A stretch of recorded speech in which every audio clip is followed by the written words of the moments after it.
Hey, good morning, everyone. I hope that you had a fantastic day. It's already the weekend coming up, Friday. Oh, it's crazy. So I had, a really busy day, and I wanted to tell you guys about my first CMA meeting. While I was sober, I actually did go to one before, but I stayed outside, and I went in towards the end. So this was my first time like participating in one and really seeing what it was all about. And yeah, I'm gonna tell you all about that. But first, I just wanted to say that I'm celebrating 431 days, almost 432 days in sobriety, and I'm really excited about that. I never expected to come so far, and it's just been.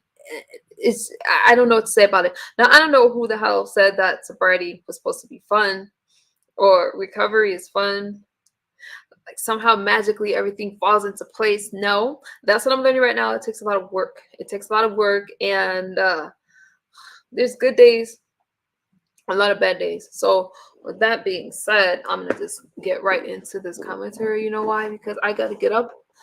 I have to get up, and yeah, I gotta get up in a few hours, and I'm really trying to find that balance. How you doing, Jerome? What's good?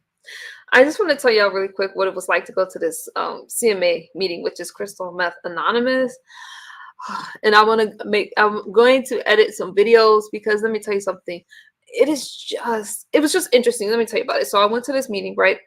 And the first thing that happened, I was even surprised I could find a Crystal Meth Anonymous meeting. I didn't realize that they were so common because we traditionally hear about AA meetings and we hear about like NA or CA, but CMA, but no, I found a slew of them. And the one that I went to was in the heart of Palm Springs. I really liked it. It was an LGBTQIA friendly, well, actually LGBTQ one. And it was interesting. I was anxious going in and I had got lost and I almost gave up, but I told myself, you know what, you can't just start something. You actually have to finish it. You have to go through with it.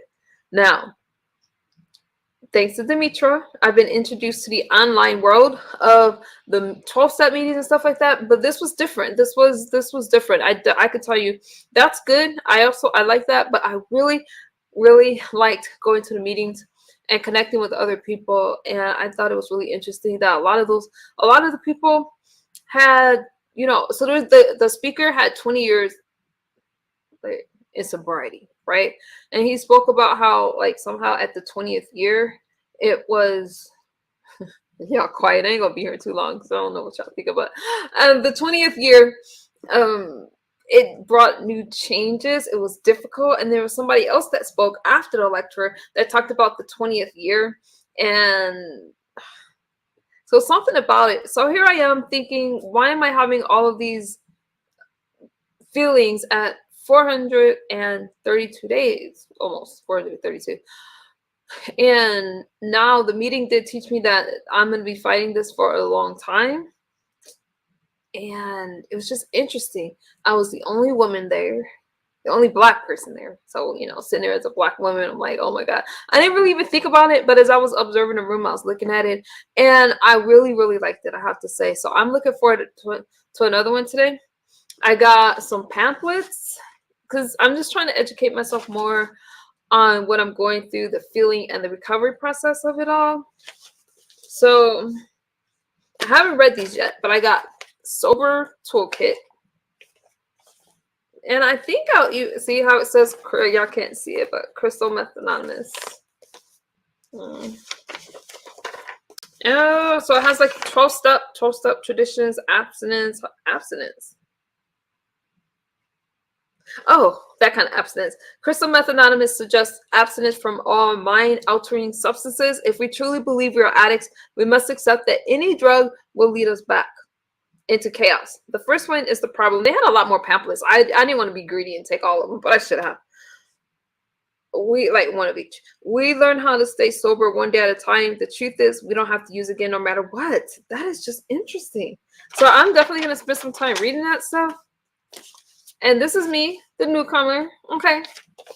And it says the only requirement is a desire to stop using. So when people are saying like other people shouldn't be online because they're using and stuff like that, or like some people come to this chat and they're a little crazy, I allow it to happen because I know that there's a day zero, and that day zero will eventually become day one, day two, whatever, hopefully.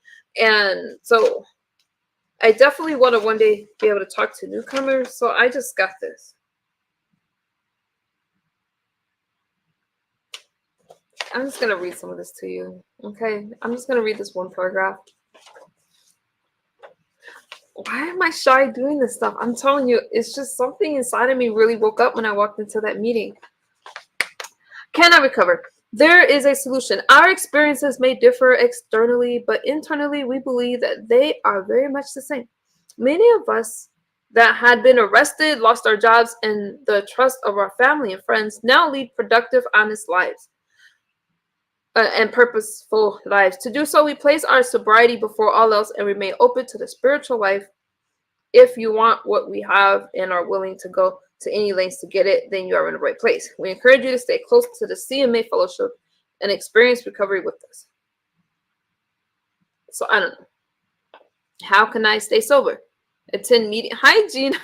Gina, I'm just telling you about my crystal meth, my CMA meeting that was really touching to me, and I wanted to share that with y'all before I go to bed. So how you doing, Gina? I hope you're well. Okay, so it talked about like how to stay sober. Attend meetings and fellowship. Meetings are where we find the support of others who are recovering from crystal meth addiction. I went specifically for crystal meth. Okay. We suggest attending 90-day meetings in 90 days. What? How am I going to do that? In order to get a better understanding of how 12-step recovery. So maybe I should actually do the 12 steps. Because before, the only thing I didn't like 12 steps or the dogma was the only reason I didn't like it before is because it seems as if the ones that went through the 12-step program look down on those who are not in the 12-step program. Keith says Keith, I'm gonna ignore the first part of what you said because I'm trying to be nice. Y'all see, I haven't been beefing, but I still have it in me. And you got this. Keep doing you. Thank you, Keith. Yeah, Gina, I'm learning so much. I'm gonna tell you about my day because I'm excited about it. It's baby steps, y'all. Baby steps. Okay. But I'm doing this while I'm sober. Like I said, the first time I went, if you guys missed the first part of what I said, the first time I ever did a CMA meeting, I called this one my first one because I actually went inside and participated. I didn't share. I wanted to, but I'll get into all that. Okay. How can I stay sober, Gina? Yay, I'm excited. Okay, so I told you that 90 meetings in 90 days. Maybe I'll try. I mean, okay. I guess I'll challenge myself to it and blog it. So I did meeting 1. Okay, get a sponsor and do step work. So hey, Miss T, thank you for being a member. Yes, you guys grab your memberships. I'm going to tell you guys more about that. Miss T says, when I left my program, they told us we had to do 90 meetings in 90 days. Miss T, did you go to a rehab? Did you start some type of program? And if you did you do the 90 meetings in 90 days? And how did you feel, if you don't mind sharing? Okay, get a sponsor and do step work. They did say that they provide sponsors there, and there's some people that raise their hands. But I don't know about, there's nothing wrong with same gender loving people. But I think I want somebody that looks more like me. Nothing personal. I don't know why. But if I have to get a sponsor, it doesn't matter. If it's a gay male, it's a gay male. But someone told me before that it should be the same gender. I don't know, you guys. Y'all have to tell me what y'all think about that. Get involved in service. Now, this is what I was trying to do. One of the best ways to stay sober is to help others in recovery. Even a person with only 2 days sober can help someone with 1 day. That's something that really touched me because I noticed that the people there were helping other people. They were extremely friendly to me. And that's what I want to do because I do forget about myself and my troubles when I am helping other people. Naturally, I'm an empath, but helping people particularly with sobriety helps me a lot. And when you guys are emailing me, I get so many emails. Please do not feel ignored if I miss your emails, okay? Just send me a message to check your email. It's not intentional. I get a lot of emails, and some of it's the the Google spam emails and it's hard to find, or maybe your email went to spam. So please don't think I'm ignoring you. Just let me know you sent me a message and I'll look for it. Okay? Maybe I need to set up a separate email just for you guys to message me about stuff like that, because I get a ton of them and I feel grateful for it, because it's nice to give back and help somebody else. Okay? So even though I'm sitting here at a year, I do feel that I have a lot to offer as far as like advice, struggles. Like we can just talk, and if you need more help, I'm going to refer you to a friend that got years in sobriety. Okay? Promise you. Get involved in service. I said that. Oh, okay. What about God? Crystal Meth Anonymous is a spiritual program, but we believe our members can define what spirituality means. What is crucial to recovery? Hey, Benzone. I'm gonna read the messages in a second. What is crucial to recovery is an adherence to spiritual. I don't know what that word is. To spiritual principles. Among these, there are all three. Honesty is a big one. Open-mindedness and willingness that are vital. With these, we will not be defeated. Let me tell you something. The honesty part is something that's a lot, because if you can't be honest about your past, if you can't be honest about your experiences, you don't have to tell people about them. But I do believe that our past is our past, and people have seen us certain ways, and it's going to make them feel a certain way if they call us on something and we're denying it or lying about it. It's just not in line. So I'm kind of feeling this 12-step thing, okay?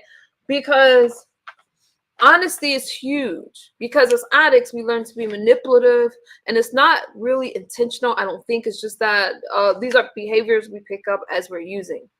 And like, for example, I think that we even downplay, I'm not speaking for everybody, I'm talking about myself, how much we use, and that's manipulative. So it's really important to be honest. It's important to be honest when you go to the doctor. Hopefully you're going to the doctor and they ask you how much do you use, you want to tell them, even though it's hard because they need to check for stuff, and it's not embarrassing. But I just feel that a lot of times we try to downplay things. We don't want to tell our family members we just got high because we don't want to hurt them, and we don't like it when you say, oh, but if you love me, you'll quit. So as we were recovering, then we got to learn to grab that honesty back.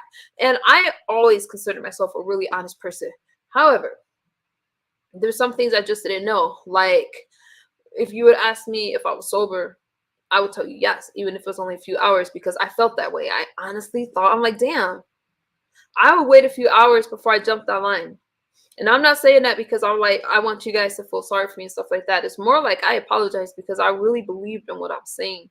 And I blogged from the beginning of my journey. So now I know better, okay? But I left those videos up so you guys can see the difference, all right?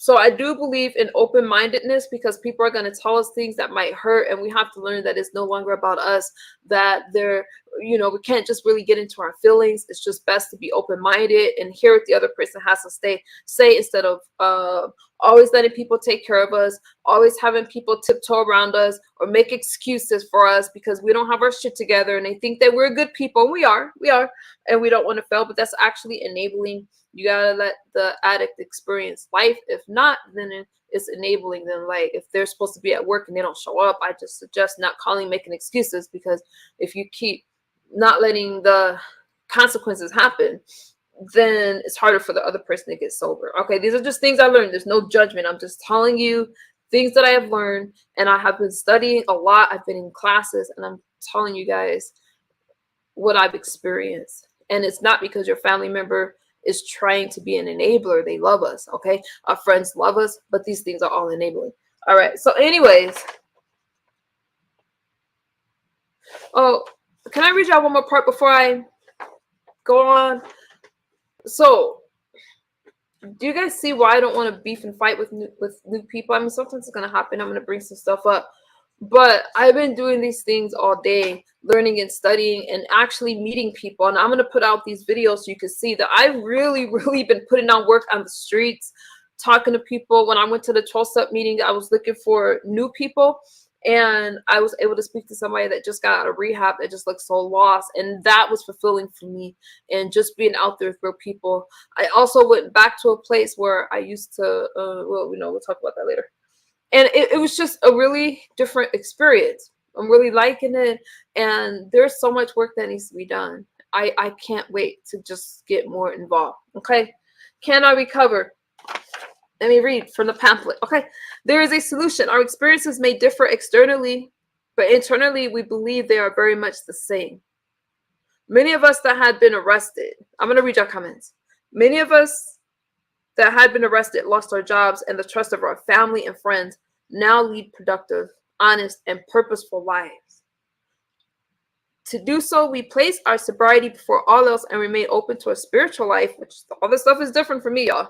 If you want what we have and are willing to go to any lengths to get it, then you're in the right place. Did I read that? I probably read that to you guys. Am I an addict? Damn, this was touchy.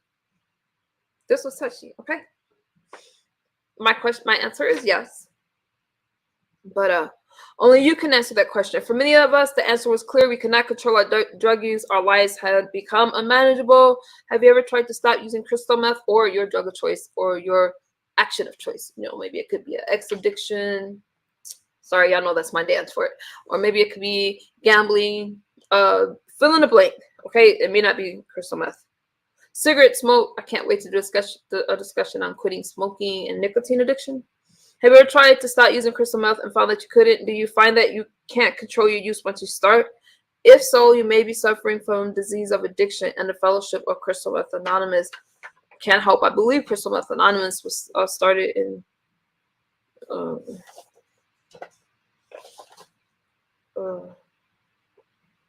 I'm not going to say because I don't want to be wrong yet. I'm not sure. But it's been around for a long time. Okay, let me read your comments. Yes, thank you, Benzone. It all helps. You guys feel free to hit if you want to support the commentary, grab a membership, or feel free to, don't be afraid to hit that Cash App or super chat. I really appreciate all donations. And if nothing else, hit that like button. Feel free to share because I'm really trying to, I'm really spreading a message that a lot of us need to hear. A lot of our people are suffering. And I'm tired of the stigma in our communities why a lot of people aren't getting help. Okay. I wish I would have seen more faces that look like mine. I was in Palm Springs, so I can understand why I was the only woman there, black woman there, black person there, period. I understand that because I was in Palm Springs. Palm Springs is a very friendly towards the LGBTQIA community. But at the same time, it seems as if we have a lot of shame in our communities when it comes to mental health. I'm talking about the black and brown communities. I'm not saying that there's not problems in the white communities as well. I'm not saying that, but they seem to be more open when I'm around a bunch of white people. Please don't be mad at me for what I'm saying. They're a lot open to me and my experiences, and they share their own and they celebrate each other. Where what I'm experiencing is I get attacked. I get people trying to remind me, almost like they want to see me relapse. So I just want to see. I want to see a mixture, and I want us to not be afraid to talk about mental health disorders and substance abuse disorders. Don't be mad at me. Miss T says she's recovering for 29 years in September. Let me read your messages. Congratulations, Miss T. Yes, I was in rehab for 4 months, and no, I didn't do the 90 for 90. Okay. So after the rehab, was that it? You never went back? That's awesome, Miss T. That you got it the first time. I think that's awesome. I wish I still had my sound effects. I would give you a round of applause. Seriously, though, we need to celebrate each other's successes. I think that's a really big deal. I can't imagine. Okay. So, yes, sis, do you still have to fight every day, or do you not think about it anymore? There's so many things I want to know. Gina says, in my early 20s, I did an outpatient program for meth. So, you know, MU, you're not alone. Shout out to you, Gina. Did an outpatient program. I think that programs are important. Now, I did it on my own after being kicked out of quite a few programs. I did it on my own. I'm doing it on my own. But if I had to tell somebody else, I think it is important to do something where you're getting help on the outside, because it's not just about getting clean. You have to then repair your life and learn some skills. It takes a lot. Like, I couldn't imagine the depression that followed. And every time I hit a milestone, as much as happy as I was, like big milestones, like when I hit 3 months, 6 months, 9 months, it was followed by depression. I didn't really understand that. And if I would have been in a facility or taken some type of classes, I would have understood it more. Keith says, no cap, I went to a home where we have to gain privileges to go out. We had meetings, chores, and I was able to make a positive contribution to our community. I've been sober for 10 years. Shout out to you, Keith. Shout out to you. Wow, that sounds like one of the homes I got kicked out from. We had to do stuff. They didn't have meetings. It was a Christian program. And the chores, y'all know that, yeah, there was chores. And I feel like making a contribution is a big deal. I think that'd be really fulfilling. And I want to make a contribution as well, Keith. So however you got into it, I would love to know more about that. Benzone, I appreciate you. Thank you. It was hard living with a group of men for a year. I can just imagine. There's two that I know of. There's one called Victory Outreach. I'm familiar with that church and their program. And there's another, it's called New Creations or something like that. And they have like men and women's homes. I actually went to a few conferences with Victory Outreach. I just wish I would have did all these things sober or wanting to be sober. I would have really experienced it, but I really struggled for a long time with drugs and just got kicked out of pretty much any place that I tried to commit to. Hi, New Era. Let me see. How do you fight the cravings? Honestly, well, I don't really have cravings anymore. I have like sometimes I may want it. I gotta tell you, like if I'm stressed out or I change my thoughts. It sounds corny. I change my thoughts and I've learned to say no matter what. No matter what happens, because life is always gonna happen. There's always gonna be a reason to use. So I've learned to just say no, and it sounds corny as hell. So if I'm feeling really depressed, I've had quite a few losses, then nope, not gonna use. Also, if I'm celebrating something, a lot of times we want to use to celebrate or get turned up. So no, I have to feel normal. What else has helped me is that why do I need to be higher than everybody else? I realize I'm already hyper and I was flying. So I want to have the same experiences that you guys are having. And so when I think about drugs or I have like a craving, but it's not like the cravings I used to have a few months ago. Once I hit about 13 months in the cravings got a lot better, but really just saying no and trying not to think about something. And if I do feel like I'm in an area and this area is not feeling so great for whatever reason, usually in Palm Springs, I got to get out of there. I just got to get out of there and go to a different area. But the best thing is to say no, go out for a walk. And recovering addict, Miss T, that's right. Go out for a walk and try not to even let your thoughts go there, because your actions start with the thought. Okay, if you think about it too long, you're going to start thinking about it and then you're going to be in trouble. So hey Sean, I'm just here chatting, no beefing, just chatting. Miss T said you can do it. How are you doing, Sean G?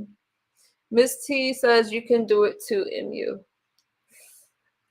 I'm still at that 1 day at a time. 1 day at a time. I can't. Oh, Miss T said she never went back. So after she went, and I think you said what, 4 months? You did a program, and she never went back. That's awesome.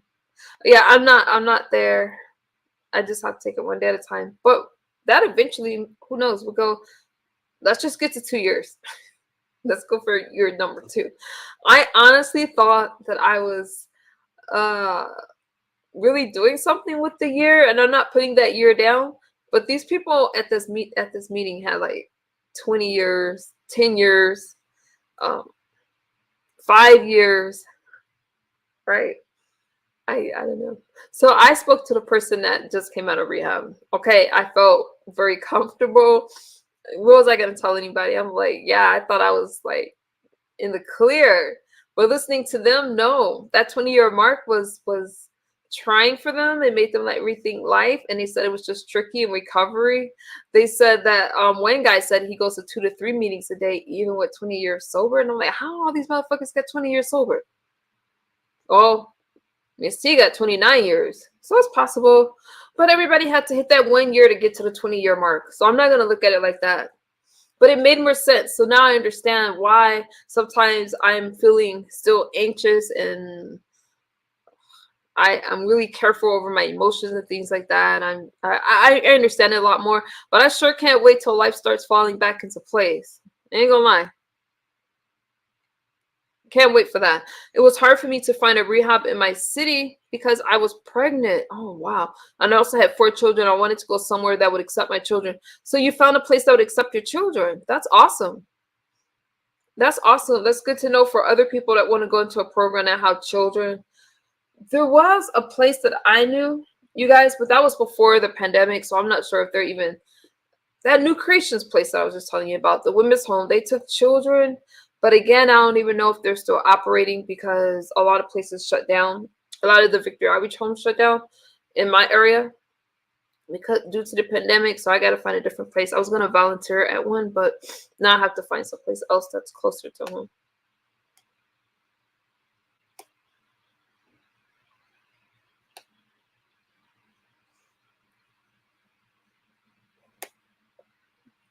Okay.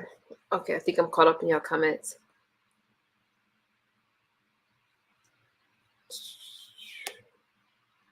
I got you. While I was in the house, they told us to go to the community meetings and collect cards from people that are successful. Collect cards. What kind of cards?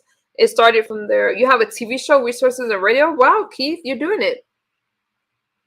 You have overcome big obstacles. Yeah, you should be proud of yourself. When we all start off a year or less, before you know it, you'll be there. Thank you, Miss T. They accepted 2 of my children, and when I was pregnant, my mother kept my 2 oldest. Oh, okay, okay. I think it'd be nice to do with your children. Like, I don't know. Well, I'm already past that, but that would be nice to have your children there. It's motivation for sure, right? Did you like that? Thank God for mamas. Okay, and then I have this one: staying sober, staying sober, and breaking the relapse cycle. Relapse is not a requirement. How does relapse happen? Step 1, there's a solution. So I'm gonna be studying. Oh, business cards. Okay, Keith. I'm gonna be studying this stuff so I can know more about it.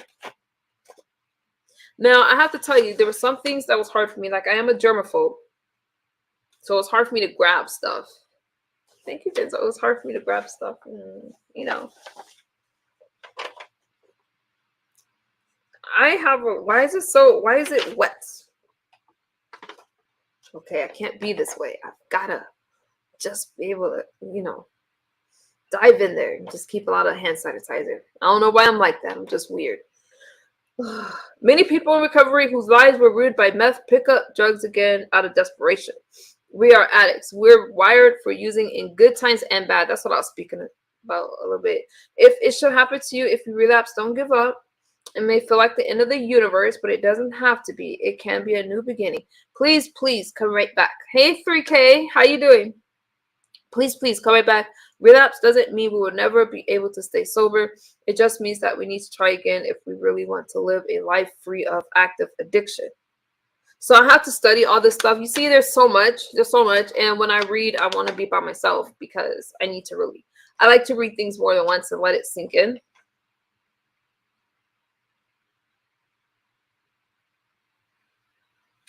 How does relapse happen? Those of us who don't relapse stay sober because we work for it. Are you ready to work for it? Y'all ready? In time, we learn to recognize when we are in relapse mode so we can stay sober in tough times. We believe a relapse begins long before we return to using. Most of the time, before we turn back to crystal, we start with alcohol or some other drug. This is why CMA members practice complete abstinence from all mind-altering substances. So that's what I have a lot to read, you guys. A lot. So I'm going to start with these 3, and maybe tomorrow I'll pick up some more pamphlets and eventually buy that big book or something like that. Like, because it's starting to make sense a little bit more to me, and I could tell you I am glad to be sober doing it. I just think that I'm getting more out of it. I I feel like for me, I just needed it because it felt like a lot of support. Oh, I see y'all messaging me. Oh, thank you. Thank you. And thank you for the cash out. I appreciate you. It just meant a lot. So let me tell you what else I did. Oh, wait. Miss T said there were 20 women there with children. 3, I became friends with every last one of them. I have lost a couple. All I am best friends with 5. We all still hang out. Miss T, that's awesome. So you had a really positive experience. That's awesome. So I'm hoping for stuff like that, you guys. Speaking to you guys, some, the ones of you, those of you that are sober, those of you that's struggling, and it doesn't matter the addiction. It doesn't matter the addiction. Yeah, Benzone, thank you guys so much. It doesn't matter the addiction because the behaviors and the mentality and the pain's all the same. I mean, it just doesn't matter. An addiction is an addiction, and if it's ruining your life, if it's taken away from your life at all, you could be either abusing a substance or you could be addicted, but only you can answer that. You know how many people try to look at me, and if I make a movement wrong or look away, they're like, she's high. And they're not addiction specialists. They're just people that's playing around, and recovery is such a big thing. When I was out today, I went out to an area. So I stay in a town. I stay in Beaumont, right? And Palm Springs, in both areas. Okay, I go back and forth. And I'm thinking all this time I'm traveling different places and filming and vlogging. Like, let me check out and see what's around my neighborhood. So I went out and I cannot believe what I saw. I mean, and it was a lot different. I've been in these areas before, but it was so much different sober. I never really paid attention to the people around me. Okay, I stopped at gas stations there, just different things. But this time I went in particularly looking for people struggling, mental health, drugs, etc. Okay, I went out there to interview. Now, yes, people want to talk. People want to tell you about themselves. Now, I do not leave them empty-handed. I gotta feed them and give them water and stuff. So I appreciate y'all donations because but I'm gonna give whether you guys give or not, because that's something that's in my heart. But just know your donations don't go wasted. I'm still having trouble with the mask when it comes to interviews. So what I think I'm gonna do, and you guys know I got Ovid. I got a few times. I abbreviate for algorithm purposes, but I had it a total of 4 times over over the course of a few years, and it was just really horrible, and I don't want to get it again. But you want to be approachable when you're meeting these people. So I think I'm gonna just go out there with the mask and not put one on when I see them, and it would be easier. So I was talking to this lady, and it was sad because, oh, let me read this. I don't have relapses to speak, but I do deal with PTSD. But I have times when I fall back into my depressive state. I attend meetings 2 times a week at the VA. Wow, 3K, keep going, keep going. I didn't mean to leave your comment up there so long. PTSD is hard. I struggled with that before. I don't take medicine now, but I used to take Zoloft, and it for some reason treating the depression helped with the PTSD. But keep going. I'm glad you had the VA. Oh, thank you for your service. Were you a vet? Are you a vet? I mean, I have no addiction, but I support. I know Benzone, and Benzone is a huge supporter. I appreciate you guys for supporting. And I told you this is just more the area that I'm going in, so I hope that you guys can appreciate it. I'll still cover the sectors and stuff like that, but these things have been on my mind. And I really have to find purpose if I'm going to stay sober and keep it. I know the haters will love it if I relapse. But just trying to find purpose and really put life back in order. And I got to tell you, these meetings just did a lot for me because it made me feel that I wasn't alone. It made me, it was something about turning the computer off, which I do anyway. Okay, I went to Pilates. I get my workouts in. I get my walks in every day. And every day I do some form of exercise, but I needed to do something else, and it was tugging at my heart. I don't know if you guys remember last week I said I was going to go to a CMA meeting, and I didn't go because there was something online. There was some drama. I need to cover it. But now, no. Shutting off the computer. I'm going to do my meetings and do the things that I need to do, not online, because this mess is always going to be here. There's always going to be somebody trying to pull you back, pull me back from our goals, and it's not important. It's not important. What's important is, what am I doing with my kids? What am I doing with my, my daughters in Wisconsin? I miss her so much, but I'm gonna fly home. I'm gonna fly home to see her. It's okay. She needed a vacation, but I love my kids with me, right where I could see them, and I miss her so much. So I need to go home and visit her. But the meeting did a lot for me. Being out there filming the area and stuff did a lot for me, because it reminded me of the struggle. It reminded me that there's people that's hurting, and I live in a town where there's some very wealthy people, okay? Or a state where there's really wealthy people, and to see people that don't have the bare necessities, and people can just look at them like throwaways, but they're not throwaways.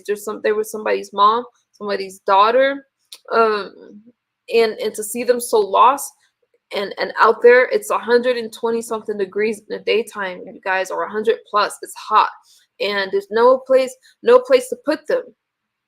So what do? Am I hurting by giving them a bottle of water? No, I go and get them a bottle of water and just tell them to hang in there. But I don't really have the answers except to talk to them.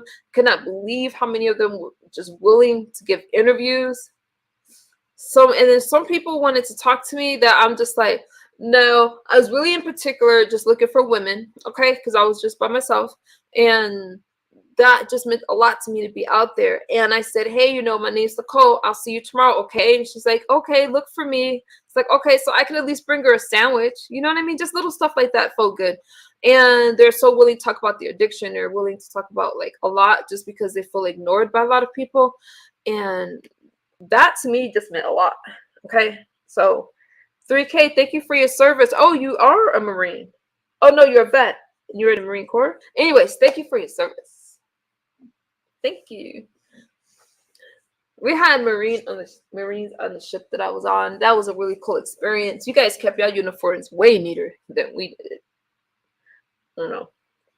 Nothing against the Navy, but the Marines had the sharpest uniforms. So I'm a Navy vet. So Bush and Cloud babies like the videos, drop down and engage. That's what I wanted to share with you guys. That really was my purpose of sharing. Okay, so I just wanted to share that experience with you guys. I called this checking in and my first CMA meeting. I kind of think I should leave it there. I was gonna do a check-in, so I'm just gonna do this. Oh, let me drop a link if you guys want to share, because I'm at 37 minutes. I finished my commentary, y'all. I was gonna talk about some other stuff because I went live addressing somebody who is bringing up some stuff in a different sector, but I think I'm just going to drop a link. I kind of want to leave it like that, because I can always curse somebody out. I don't need to do it on the street. And allergies are kind of messing me up. Let me drop a link real quick. You guys don't have to hit the link, but I'm just checking in with you guys, so that's what I'll do right now. See what's on y'all mind. What do you guys think? And stuff like that. There's a link. Let me pin that link real quick. So I am not, y'all have anything on y'all mind? I'm not gonna be here long, so I have to get up and do some stuff at the courthouse. Yeah, 3K, I am a vet. I'm a Navy vet. Let me pin that link. Another reason I'm not staying up as late is because I don't want to eat late. And sometimes when I stay up, I start trying to binge. And yeah, I know I'm not about to gain weight before this cruise. Get a little crazy picture of me. No, I don't care that much. But can you believe that we're so close to the cruise? So, what was I thinking, you guys? Like all the things I'm doing now and the decisions I'm making now feel so different. We can get into a little bit of the mess. Okay, it just feels so different. I finished my commentary, so if you guys want to share something else, it's fine.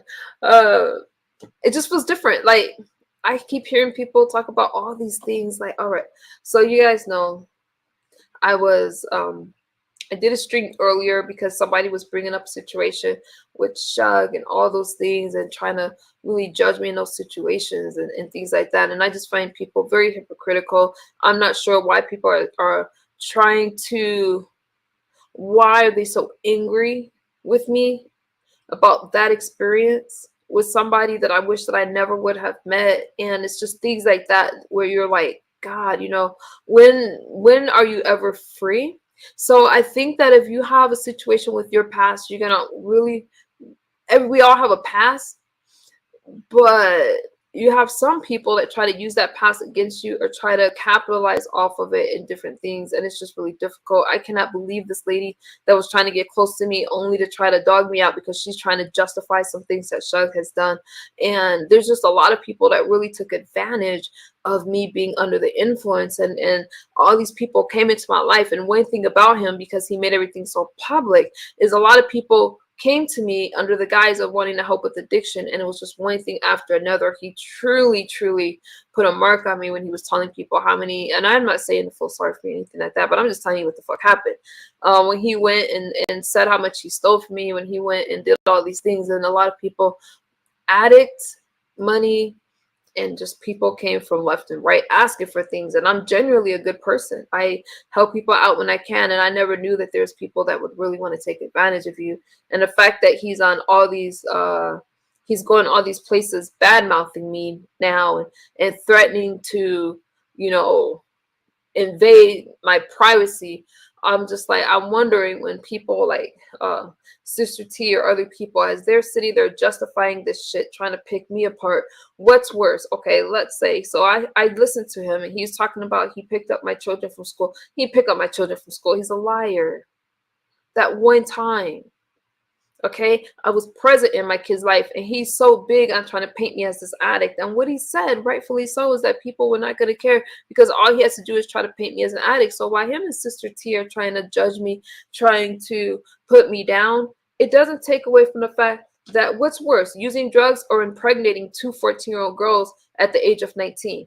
What's worse? You go into somebody's house, you steal from their children when they were kind to you, and you don't even send the stuff back, even without bringing up the shit that happened with my kids that was abnormal. Instead of trying to paint the woman in a bad light, we got to start looking at some of these guys, because they get away with a lot of things because these women want to be all sympathetic and they want the guy to like them. I don't need no motherfucking people to like me. I don't need a woman or a man to like me. I don't seek anybody's approval.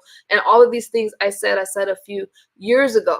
Okay, but it doesn't go away because for some reason Shug wants me to retract those statements. I can't retract the receipts. He put it out here, and he continues to put it out here by trying to justify it. And no matter how many times his story changed, they want to look at me as the liar. I'm happy that I survived it. I'm happy that I got through it, and I'm in a different state.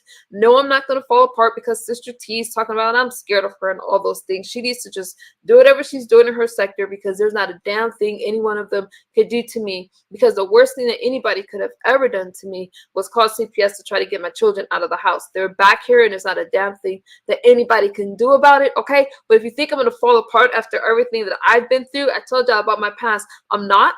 My story has not changed. His story has changed several times, and you got these women, sorry, I'm not even going to say their nationality, because actually, you got these women that want to keep pointing the finger at me and trying to make me this bad person. And just for some reason, women can't come out here and talk about their experiences. So no, people don't want to follow through with charges. No, people don't want to talk about their experiences because they know that the people are going to shame them. And there's a lot of victim blaming and blame shifting and all of that. So it's just best not to, I'm not saying for you not to follow through with it, but you can't blame somebody. Just if something happens to you, it doesn't mean that it didn't happen because you didn't press charges. If something happens to you, it's up to you how you deal with it. And we got this ignorance, like Shug loves to say, well, did you press charges? He sounds like a fool because that's what he is. Okay, the receipts are out there, and I don't need anyone trying to tell me that I was this horrible person. And like Sister T said, well, if she had drugs in a car, no, he had drugs in a car. I didn't have pipes in a car. That's a lie. So she really doesn't know what the fuck she's talking about. And why is she so offended when I didn't know her and she wasn't associated with any one of us during that time? So I just say, you know what? I ignore these people. They're idiots, and they just need to stay away from me. And what I seen today with her trying to slander me on her platform, with him talking about, oh, she's a liar. No, there ain't nothing about that guy that's the truth. Not once. Not one thing. So why are they trying to attack me and trying to make people think that I'm this addict? And when he was like, oh, she's not sober now, not one person said, how would you know? We have not been in communication. How you doing, Absol? We've not been in communication. I don't talk to him. But one time he came on my panel, I laughed at him. Like, who do you think you're talking to? You sound stupid. Okay? Talking about, oh, I got a cease and desist. I worked for an attorney. I know the law very well, and that is not a court order. That's just something that you wrote up. His name was misspelled. I still got his name was misspelled on the fucking forms. Stop playing. These guys are very manipulative, and the women that help him and these flying monkeys, it's just sad at how much they can get away with. You cannot tell me that a person who comes to a person's house and steals from them and take everything they can and you know and I wasn't the one that had to tell him to stop following 14-year-old girls on Instagram. I'm not the one that had to tell him that. I'm not the one that, I mean, no. Going to people's church, moms' churches and all those kind of things because you feel that you just have the right. And the sad thing is all the enablers. So please don't keep looking at the woman and trying to say, because a lot of these guys look for women with problems because they know that no one's going to care. No one's going to care. They're going to say, oh, they deserve it. We don't deserve a damn thing, okay? If you can't help us, leave us alone. Stop damaging people that's already hurting. Just stop. Have a decent bone in your body. Why is Sister T trying to attack me now? And why does she think that I care? I don't give a fuck. All it's going to make me do is put out more receipts. That's all it's going to do. So he can thank her for that because that's all it's going to do. And my receipts are indisputable, except for people that's like, oh, she did this and that. There's always going to be some desperate homely woman, okay, that's like trying to look at me like I did something wrong. My life is more put together than these people that want to talk about MU. There's a lot of functioning addicts out there. I happen to be one of them, okay? You know, I've worked hard for a lot of things. Okay, put the addiction aside. I've been to the military, been to college, I've owned businesses, I've done a lot of things, and I'm proud of those things. But the addiction is something I always struggled with, and I didn't even want to get sober. I didn't want to get sober. I really didn't see a problem with it because in the circles I ran, a lot of them were using cocaine. It wasn't stigmatized. They were high up people, wealthy people, okay, using cocaine. And I didn't think anything of it really. And then when I started to blog, I told you guys that story before when I used online, like, you know, I used online and I didn't think anything of it. They said, you know, do y'all thing. They were smoking. It's another story for another day. But when they said, you know, do what you're used to doing, and I pulled out a pipe, they're like, what the fuck is that? And that's when I thought, hey, something is wrong. Because they were talking about marijuana, and I'm like, damn, when you said just use what you want to use, I'm thinking that I'm going to use what I want to use, and y'all do what y'all do. But they were pulling out like bongs and stuff, and I pulled out a meth pipe, like, okay, let's do the damn thing. That's when I really knew I had a problem, because before then, I didn't think anything of it. I would just do my thing. And now this was years ago. And there's not even any footage of that, actually. But some people, one person I talked to remembered that stream. I'm just like, my mind was so messed up. But I was very open about it. And if we can afford to stay wasted, it hit different. Absolutely, it did hit different. You said MU is a real thing. Thank you, Benzo. I never thought anything of it. Okay? Like I said, when I walked into that police station asking for directions, you know, trying to get to my child, I couldn't remember shit. Then I ended up in the hospital. It was crazy. It was crazy. This is a really weird time. But I never really thought to get sober. Actually, I'm like, why would I want to? And then things started happening. Started having pain, started having chest pains. I couldn't afford another overdose. That was for sure. And I was sober. I finally got sober. I was ready to deal with it. And then people with their ignorance online called CPS and stuff like that. But I was already sober. And thank God, because I had to take a hair follicle and I had to take urine tests and blood tests. Sometimes more than once a week. In the beginning, it was more than once a week. And then eventually became weekly until I went back to court. But that was definitely where I decided I don't really want to use anymore, because my kids are the most important thing to me.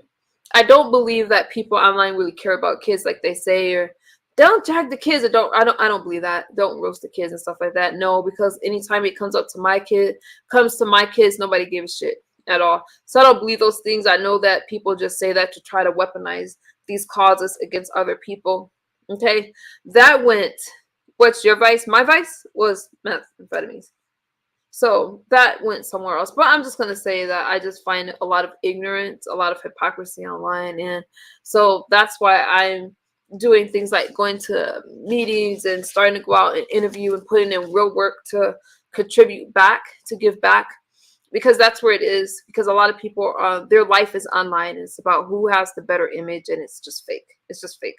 It's just a virtual, online. I made a video on my other channel. I don't think I could pick it up, but I talked about like online people um project this perceived image of themselves, like so they'll see themselves one way, and that's the way they'll project online, and that's not who they are. They want you to perceive them the certain way. They want you to see them as the smartest person. Listen, if you're dumb in real life, you're dumb online. Okay, get educated, fool. That's all I'm saying.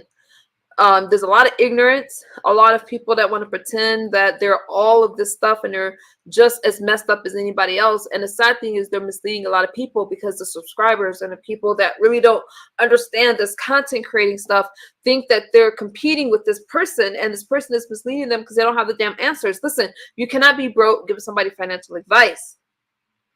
Or you can, but you shouldn't. Okay? And it's just a lot of things. There's just a lot of things. Let me be inspired by your journey, but please don't try to mislead anybody. And that's why you really have to look into things. Like for me, I waited a year before I really spoke about sobriety. If some of you don't remember, I used to just get online and tell you guys, hey, I'm gonna wait. Just be inspired. Just know that I'm doing this. I'm starting from day 0, day 1, day 2. And when people try to count my days, no, this is my story. This is my journey. Because when I was relapsing, I talked to you guys about that and the struggle that I had, and I also went through a meth psychosis, and it took a lot of healing. What's more important than the days is that I'm sober today. Okay, you can obviously tell, and the reason why I say what's more important is because there's a lot of things that I just wasn't quite able to communicate in the beginning. So I use this app called I Am Sober.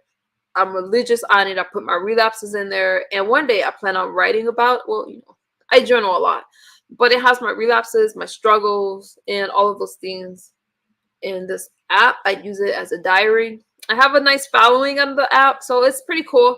I like it, and it helps me with the drugs. And when I look back from a year ago on this app, I was in a different place. I mostly spoke about depression. Now I speak about anxiety and putting my life back together. And I've lost people along the way on the journey. Some people died from overdoses, and I'm really sad about that. So I also know that there's a lot of people that email me that say that they're watching me, and I'm giving them hope for their children. And I have a young person that's watching me because of her mom. She's over 18 still, but and I never thought that anybody would really pay attention, but I'm really appreciative of that stuff. So I do know that I have a huge responsibility to not fail. But I also want to tell you guys that when I do struggle, I do reach out for help. I do call someone, and the biggest thing is just saying no. Just saying no, no, no. Weight loss journey, that's tough, because when you want to, that's just tough, because food is all over. Food is a big part of our life in our culture. So I admire anybody that's on a weight loss journey. Okay, I told y'all I was inspired to film because of Brianna. I was inspired. Don't get me wrong, I work out. I'm very fit. I work out, but I'm still trying to put my mind back together, and there's still some stuff that I need to do, like those sweet teas. I had to cut back on sweet tea because of sugar. Sugar is related to so many food-related illnesses that I'm killing myself by drinking all those sweet teas. When you start understanding how it's impacting our health, and is it worth it? Like, I truly believe that health is wealth. We want to feel good. And it's just, I'm not saying to not enjoy life, but I don't care what the addiction is. I don't care if you're on a weight loss journey. I don't know, mental health, whatever. It's all about improving our lives and trying to live the best life that we can, because honestly, life is hard. And like I said, whoever said sobriety was fun, it is a lot of work. It is a lot of work, y'all. And it's hard. I do believe in recovering out loud. Takes the stigma away, because there's some people that's so ashamed of what other people are going to think. And not only that, but mental health professionals, health professionals need to accept us. There's a lot of things with the insurance. You should be able to stay. It's a chronic illness, needs treatment. And with long-term treatment, some people need that. I'm in recovery. That's a treatment by not using. And we should be able to go into a hospital and get help. Okay, because we have these toxins in our body, and it's hard to tell somebody that's high that they need to be sober. Okay, get the toxins out their brain first and then try talking to them, because until then they're in an altered state and not really able to understand all the time. It's just a lot. It's a lot. And there's a lot of awareness. I'm hoping to bring awareness to a lot of things. And the people that was coming around my life that didn't know what the fuck they were talking about should have left me alone, because they couldn't help me. And again, if you cannot help somebody, please don't harm them.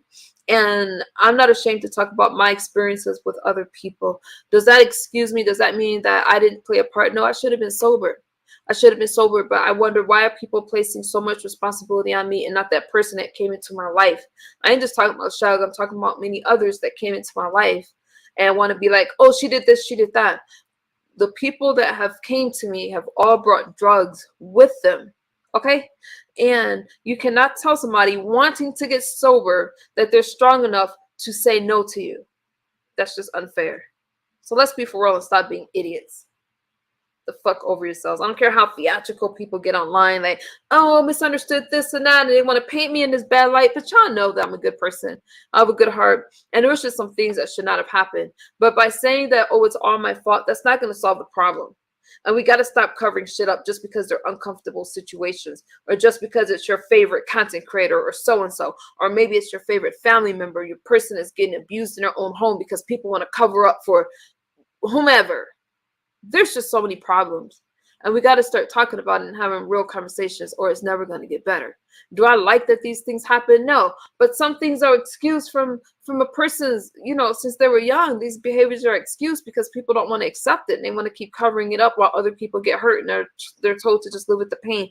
Or the person that experiences the pain can't talk about it because then it's going to be, well, what did you do to cause it? You want to know what's happening? We like to think that we are in complete control over our life. But we're not.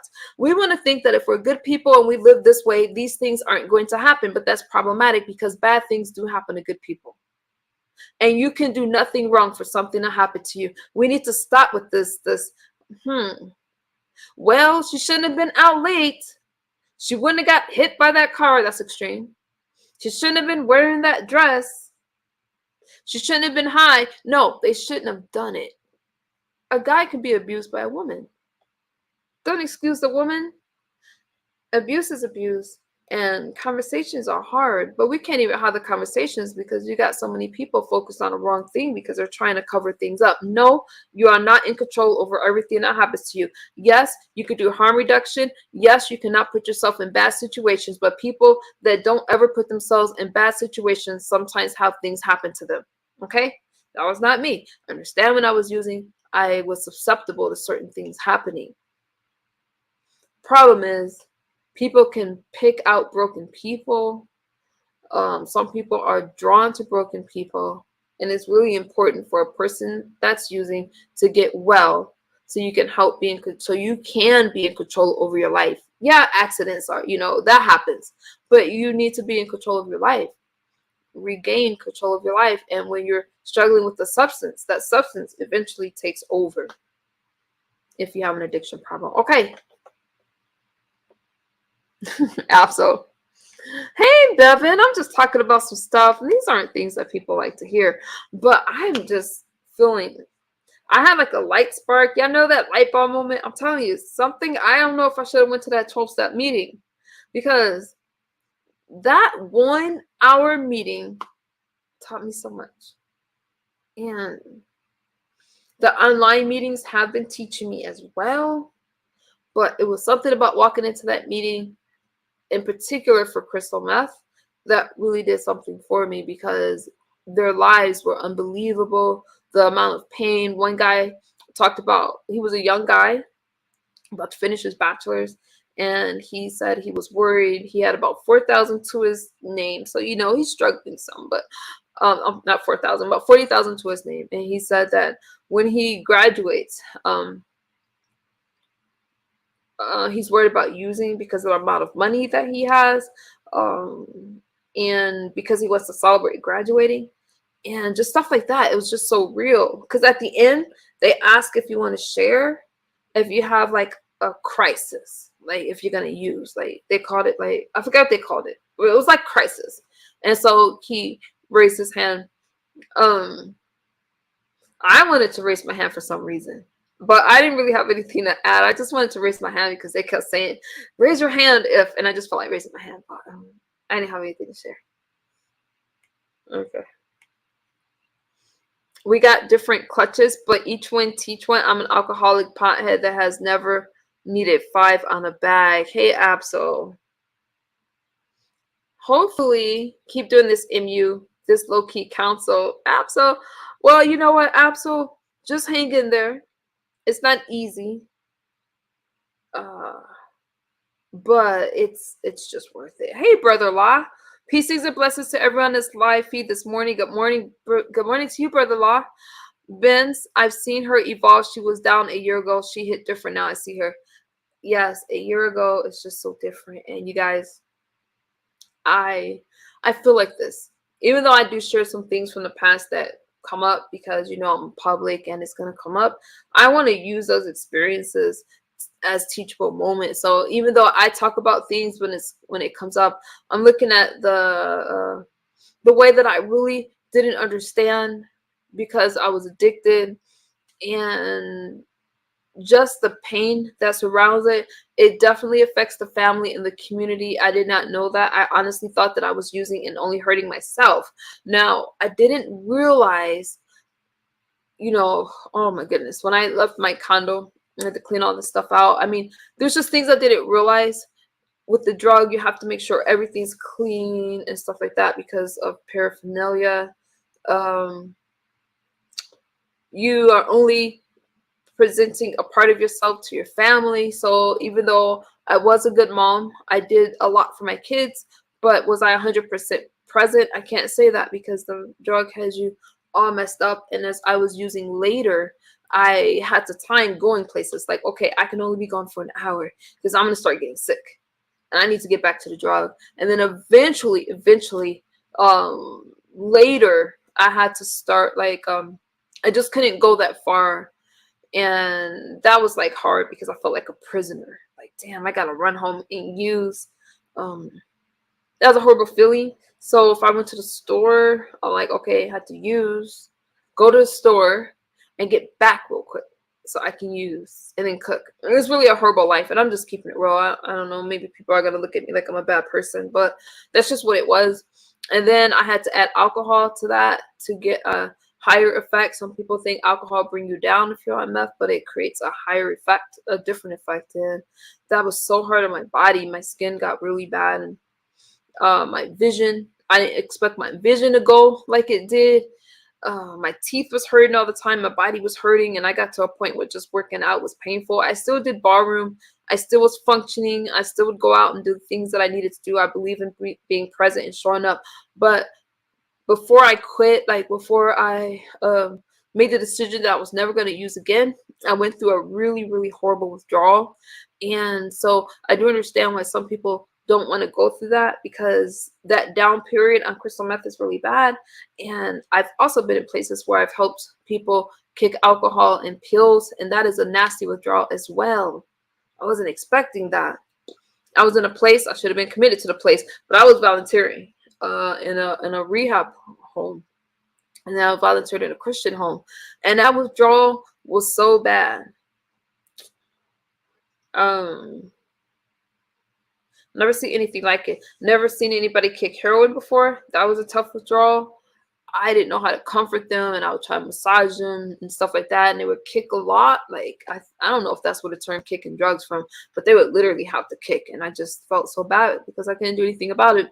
And the worst part is after they were healthy on the heroin, so speaking in particular about heroin, pills too, I seen it. After they went through the withdrawal, they kept going back. They went back to the drug. I'm like, after all that, but they said their system was clean, and then the cravings were so bad, and it would feel like new. And lost friends. I saw people leave the rehab and then they were gone like a year later. I had friends that were Native American that would get the, you know what I'm talking about with the checks, like because of the casino. There's this mom they were both addicted to heroin, had abscesses. I never seen anything like it. This town, and this was in not El Central, Brawley.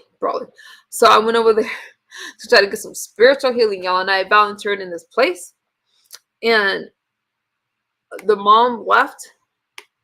The mom, they left, and the daughter left the rehab home. And then they both came back, and the daughter died. She passed away in her mom's arms. She had a relapse, and we didn't know about it. And she overdosed, and it was just the saddest thing ever. How you doing, Nepso? Hey, what's up, lady? Now I was typing, my thumb started hurting, so I said, "Let me get up here." Because I mean, I know. he's saying a lot of stuff that I'm feeling, man. I don't know. I don't remember your addiction when it started, but I don't know how long I know you. Probably 2 years now. But Mm-hmm. I remember you used to go through your little issues, man. See, but I be on that. You know what I mean?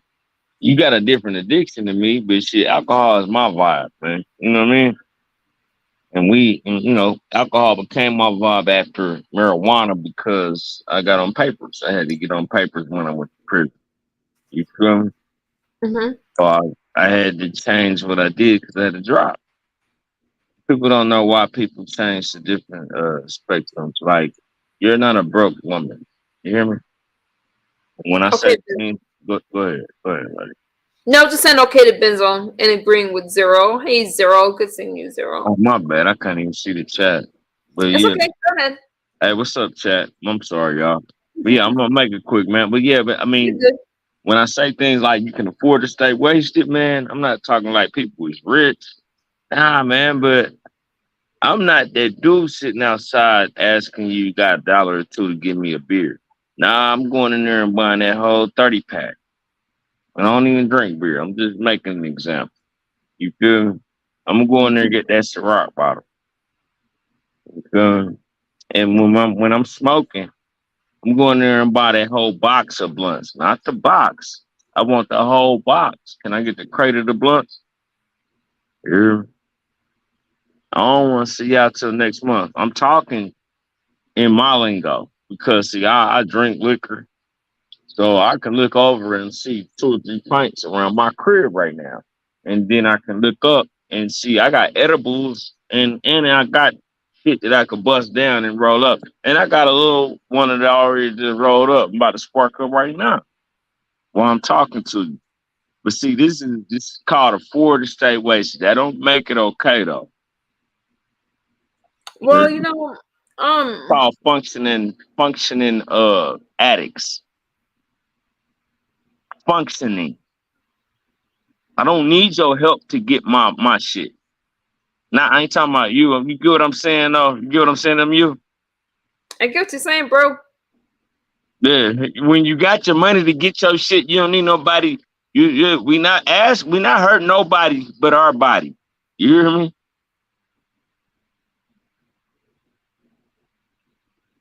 I'm just listening. Yeah, my bad. Nah, I'm done on that. I said we ain't hurting nobody but our body. Well, I do respectfully disagree. Now, I'm not saying that you're an addict, but I was or am still. Kind of struggle with that one because even though, yeah, we could afford it, I definitely could afford my habit and anybody's habit out here. Okay, but I can I already say I know, did misunderstood. I already know. Can I say I didn't hurt anybody? I can't say that because I did, I mean, sometimes, like, our loved ones see how much we're using, and by hurting ourselves, it hurts them. Yeah. because they want us to be healthy. And I didn't realize the toll that that takes on your family members. Y'all know I was listening to Nene Leaks. Nene. Isn't that her name? Nene? Yeah, it's Mimi. Yeah, Nene leaks. Nene leaks. Yeah, Whatever. I was listening to her. Maybe I could find it. I don't think I'll be able to find a clip. But I was listening to her speak about her son Bryce, okay? And she was talking about how he got caught with fentanyl. And now we're talking about a person that has money, you know, she's a reality star, a celebrity. And she talked about that, and she said that he's 31 years old. There was nothing she could do, and it was just painful. They spent a lot of money putting him in and out of rehab. Thankfully, another friend offered to pay for his rehab. I can't. Who's that guy? That's the football player that has the rehab home. Is it Lamar Odom? Anyway, Nah, Lamar Odom. Yup, you that's right. him, right? Okay, so he offered to. Is that the one? Anyways, He a he offered. basketball star though. Yeah. I meant basketball. Did I say football? Yeah. I'm sorry. No, I you meant. good. Go ahead, man. Anyways, but the point of the story I was trying to say was Nene, and I'll look for it, you guys. Her son got caught with fentanyl.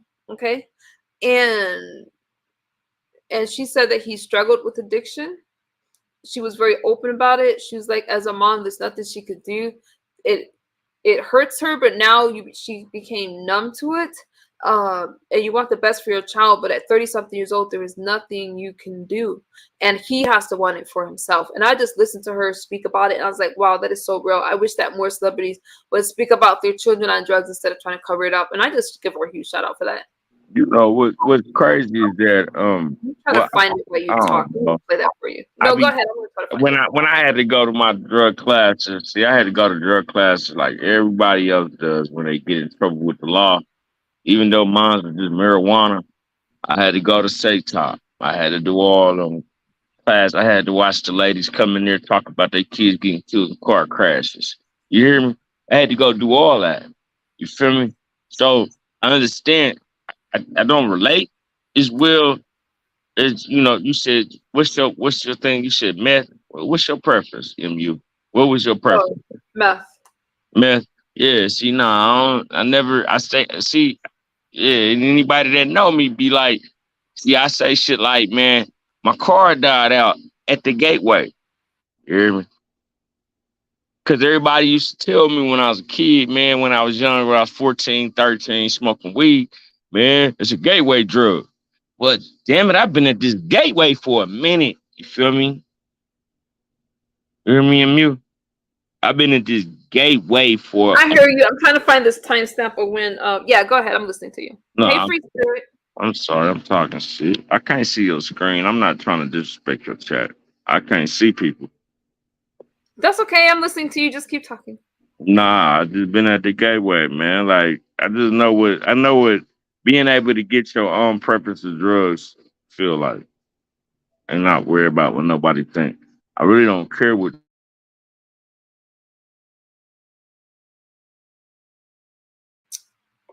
Darn. Okay, I was hoping. I wanted to find that clip. I'll have to find it for you guys another time because I don't want the dead air. But there's a Nene Leakes did a interview with Carlos, and she was really open about her experience. Let me go on mute real fast to see if I can find it. If not, then I'm just gonna have to share it another time. But it was just a really telling interview. Give me a second.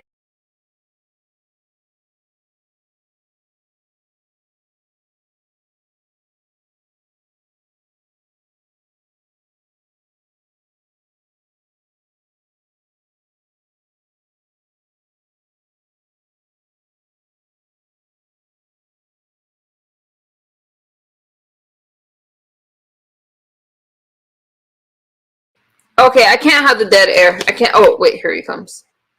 Hey, Axel. she said I can't have the dead air. As I'm listening to your counsel, go ahead talk. Come on, MU, talk. No, I'm looking for a clip. I'm looking for a clip right now. My bad. I'm gonna digress. I'm right here though.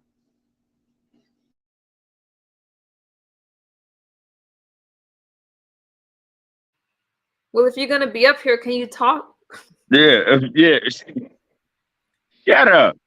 I'm over here rolling up. I can't have the dead I'm over air. here rolling up. I'm rolling up and talking, man. But No, no, not no, yeah, we gotta talking know about we gotta know. drug abuse, and I'm rolling up. No, Anyway, you don't need to know that. I'm just talking, man. Anyway, no, I'm not doing none of that. But yeah, for real, man. Like we both got different preferences in youth. But nah, man, abuse is abuse, you know? And the problem be sometimes is that we know how to handle it when we under abuse. You know what I mean? When we doing that, whatever you do, what was your you said meth, whatever. You probably could go in a crowd, nobody know you ain't on that shit, right? MU. She's on that shit right now. What? He told me to talk and then gonna look at me crazy. Hey, Okay, MU, I'm I trying was to find a clip. I'm trying to give me a second. I want to okay, put. all right, okay, all right. Jeez.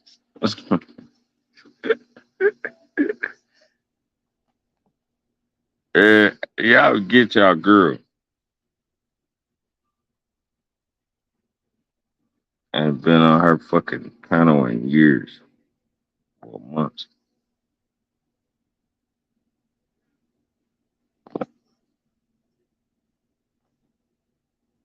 I almost found it, y'all. I'm gonna play this. I'm gonna show this for educational freeze purposes only. I ain't trying to get a strike, but I'm gonna share this clip with you guys. I'm almost there. I almost found it.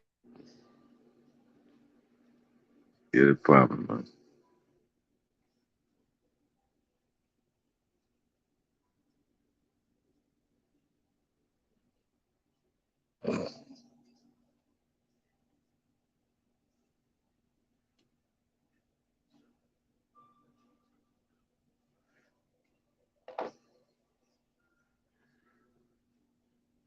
You still ain't found it, MU? I found it right now. Okay, let me show this for educational freeze purposes only. I'm gonna All just right, show I'm the about to audio. mute.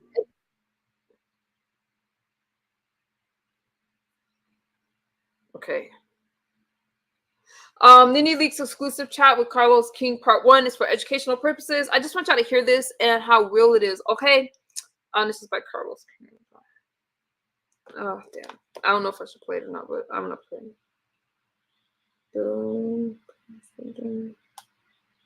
Okay, just listen to it. How is Bryson doing? I spoke to him on the phone. I think he's doing okay. He needs rehabilitation. He needs a lot of counseling. He got caught with fentanyl, like y'all. many families out there, I have family members that are struggling with drugs and certain addictions. And he has an addiction. He's been struggling with it for years. He's been in rehab for a couple times. Hey, and Sakina. still have come back out and relapsed. I have a brother that's an addict. I have a close cousin that's an addict. So unfortunately for us, our family, there's just been certain people that have been addicted to certain things. And it's a real struggle. And as a mom, just to watch it is, my hands are tied. You know, he is 31 years old. He's an adult. He has 3 children, 3 beautiful children who I adore. He has a wife. It's not much that I can do. For people who have had children or family members that have been on drugs, they know that it's sad, but you know, they have to be ready. They have to simply and this is true. Got to be ready. I've spent so much money on trying to get Bryson, where he needs to be, but every time I've sent him off is because I said, you are giving your ass up and we are sending you off. But I learned through counseling myself that he has to say, I'm ready to go, not me making him go. So until Bryson is ready to make a change, it's nothing I can do. As a mother, It's sad because she got a real message, but her delivery is horrible. I've been happy for so many years. I'm just really kind of numb to the situation. And do you think, so I want to go deep here in terms of kids being raised under the guise of television, whether it's acting, reality TV, singing. Obviously, your children were brought up on reality television, being famous because their mom is famous. Yes. Do you think Good morning, Bryson Elaine. being famous, listen to a clip about Nene Leakes, being on television, all those things, affected his ability to be the adult you wanted him to be? Did it contribute to the drug usage and those things? I don't have to say I don't think it helped, but I wouldn't say this the sole cause of it. It certainly didn't help because we started on television when Bryson was like in the 11th or 12th grade and Brent was in 3rd grade. And so they're having to be in a light shine on them that they did not ask for. Like I grew up in high school. I just grew up and I made all my mistakes and I didn't have to worry about people picking them apart. Addiction, because I don't have an addiction. I just know from what people have said to me. So I don't think it has 100% to do with it, but it certainly does not help it being in the public eye. Did being on TV affect your marriage to Greg? Yes. So anyways, there you guys go. That's what I was talking about. That was just a lot. There you go. Yeah, no, I was saying she got a whole delivery that's official, man. She's got a message that's righteous, but she ain't giving it out. She ain't pushing it across the map though. She sound real crazy. I just don't like Mimi. I mean Mimi, whatever her name is, Mimi Leaks. Mimi Leaks, yeah. I never really liked her, man. But I love, you said you didn't like her. I love how real she is. I love how she speaks. You think she's real? That was a real moment. So, of course, reality TV is reality TV. But what happened with her son, Bryson, he got caught with fentanyl. You know, it was very public. And that's a very real moment. Nene also spoke about how she didn't like the storylines and all that. She just liked, they would film.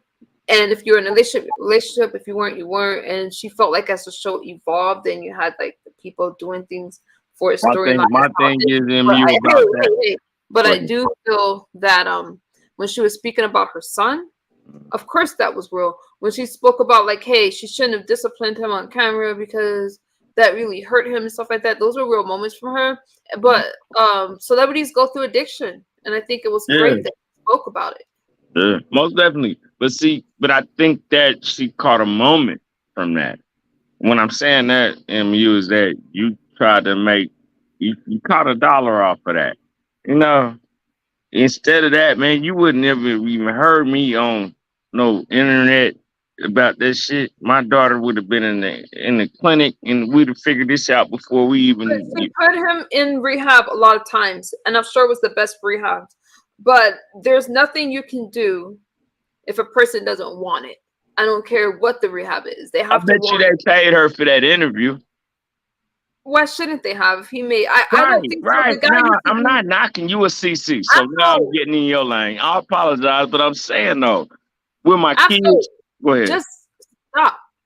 They the guy that was interviewing her was somebody that was a producer of the show. He was a producer. They became friends, but so why wouldn't she interview with him? But that's neither here nor there. It doesn't take away from the experience of her son going through an addiction. He was in rehabs. And she spent so much on rehab. I mean, thousands. It's not cheap. And he would go back to using fentanyl. If you're using fentanyl, I mean, that's a real moment because that shit ain't even that's not a light drug. So poison. That's more important than is she getting paid for the interview. Yeah, I got you. Nah, but I wouldn't. You didn't let me. I wouldn't. This your platform, but I wasn't gonna cut you off. But the finishing of that was that he's over there doing them drugs that are challenging like that. Like what I don't never understand. See, and I can never understand. This is what I can learn from you, MU, because I smoke marijuana and I drink Ciroc, and I don't drink brown no more. I used to drink Hennessy. I stayed at the gateway. What made you go past that?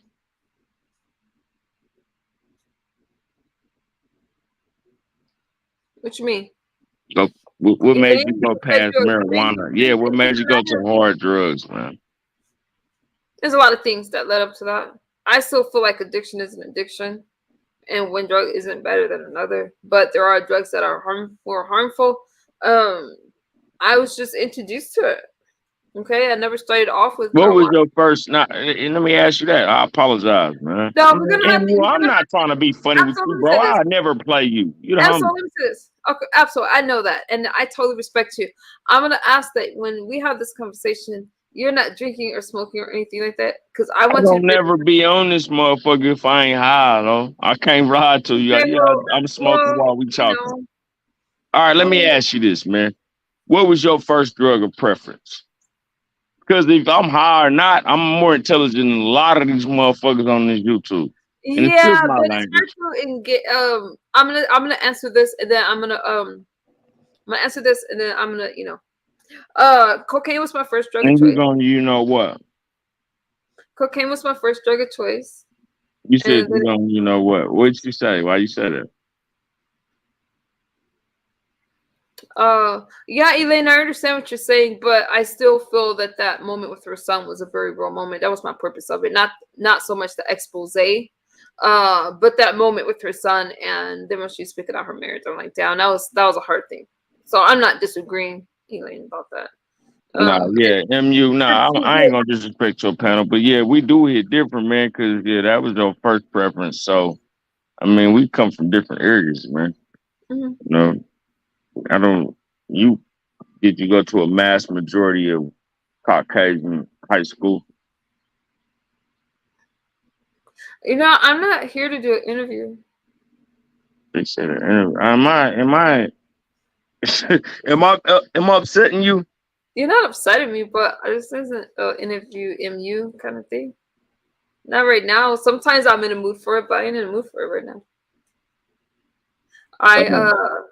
yeah, I am open to questions and stuff like that, but I'm just not really in that kind of mode. Is that mean, y'all? I'm not really there. I went to a school that I didn't mean to scare them off, y'all. I'm sorry about that, but y'all know I'm kind of picky when it comes to interviews. I don't do well with that.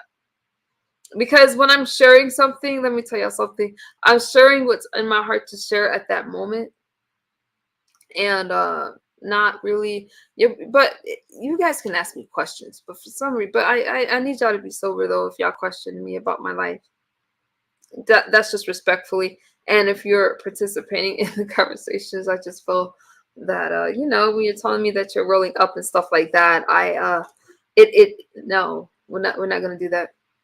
I know that some people feel that it takes them to Elaine says smart move. Some people feel that it takes you to a different realm or makes you think deeper.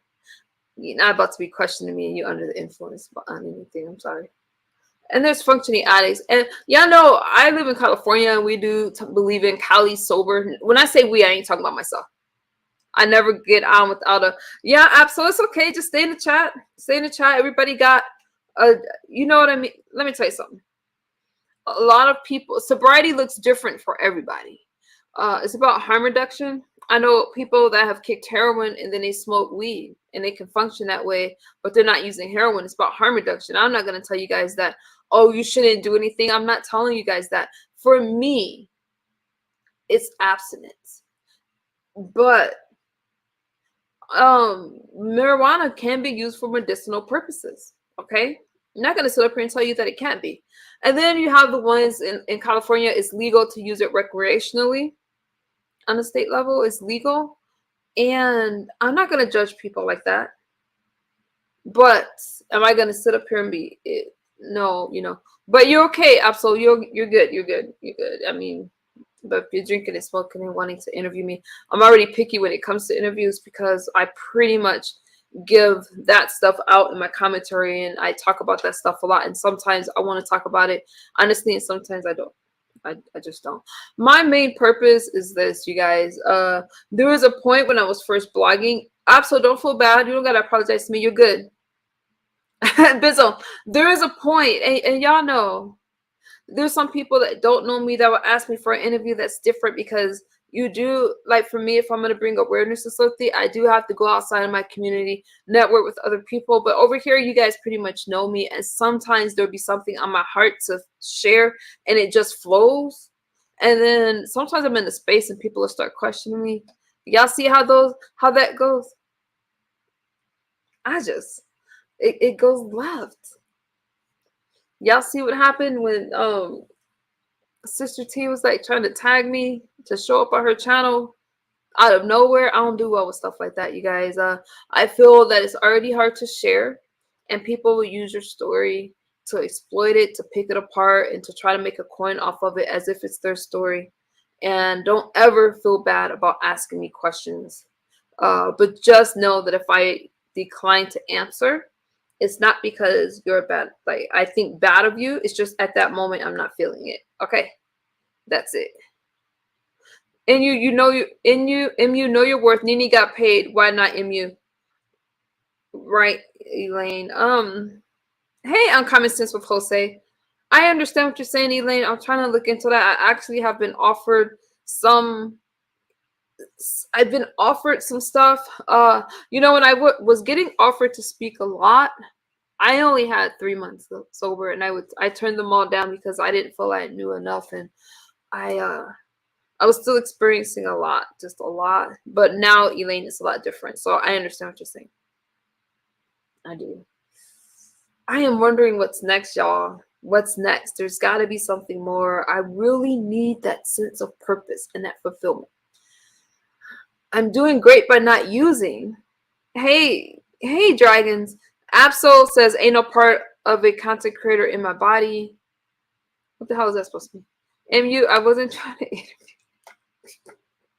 interview chump you my folks. I was just nosy. Also, I think I answered your question. I said cocaine was my first drug of choice, but that was a long time ago. I've been clean from that drug for a while, but I did start there. So when I'm saying the 20 years, you guys, I am including that time that I started with cocaine, and eventually it became methamphetamines. It wasn't always methamphetamines. Not that it makes it better, but and then the school, hey dragons, the school, I mean, you know, I grew up in a town that was, you know, it was what it was, but I wasn't introduced to methamphetamines. I never heard of it until I came to California. I didn't hear about it in the Midwest, Wisconsin, while I was in high school. I didn't hear about it. And I thought that meth was the lighter drug. I didn't realize it was the worst drug. Like, it was worse than cocaine. I thought it was pretty much the same but lighter. And that was just my ignorance. And it's so weird because I remember I was talking to this pastor and he had told me once when I was like, you know what, I'm gonna quit cocaine. I don't want to do it anymore. I'm gonna just start using meth. He's like, don't do it. That drug is the devil. And I wish I would have listened. It's the worst thing ever. And when I first tried it, like I told you guys, somebody put it in my drink. And I didn't realize. I just started having cravings, and I'm already hyper, but this was like a crazy hyper. Okay. I didn't know what the fuck was wrong with me. And then it would wear off, and I got sick, and I'm like, I was still using Coke. And then eventually the person told me that they were putting something in my drink. Somebody that, you know, was a friend. I thought it was for it was somebody I put in my drink. I can't even say that person was a friend, but I would do my drug, not really worry about it. And that was the first time I was introduced to something else. When I found out what it was, I wanted more of it, and it started off like I didn't get addicted right away. It was like on a weekend, literally just on the weekends, Fridays, Saturdays, not Sundays, because I needed to be able to function in the week.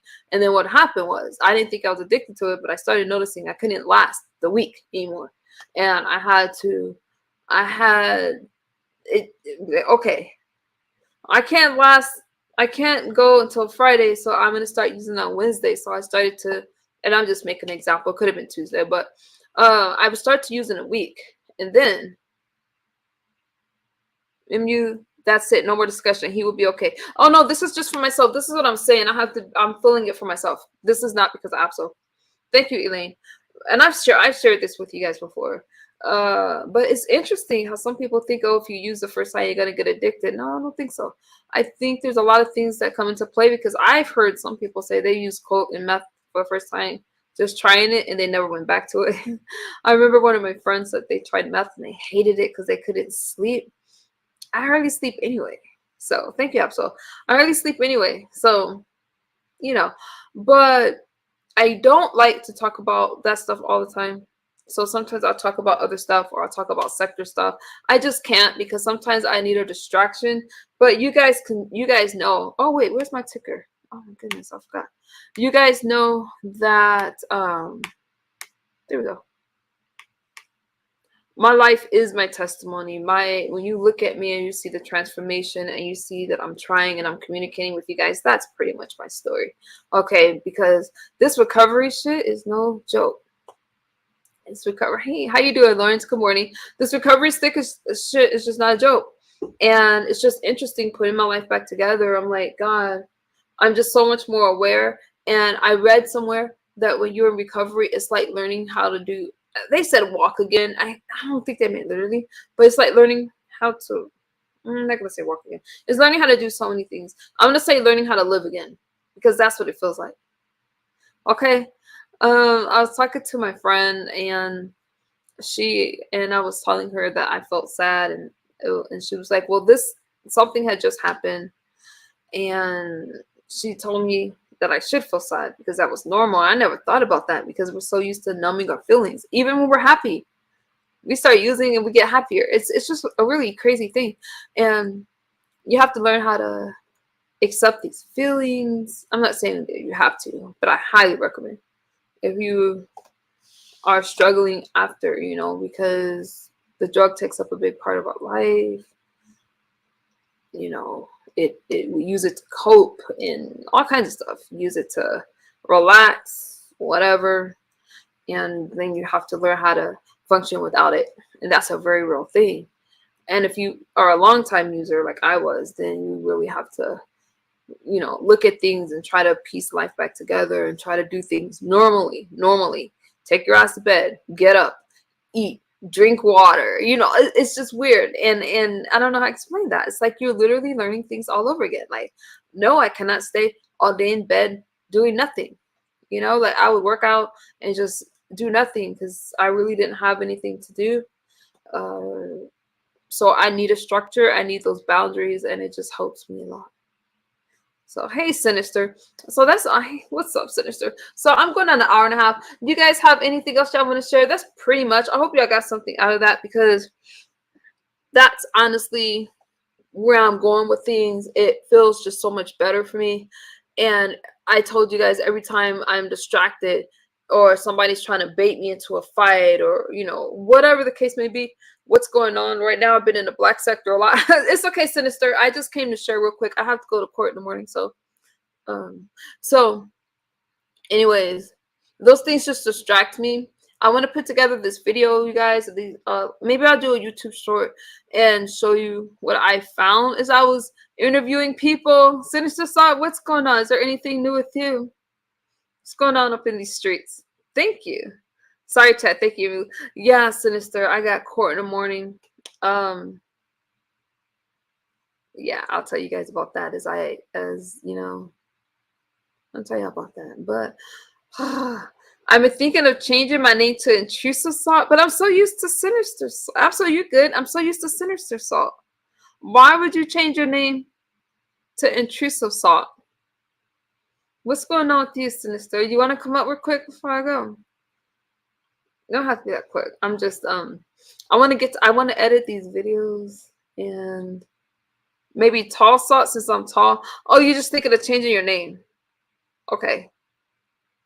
And I know Benzone, I like Sinister. That's gonna be different.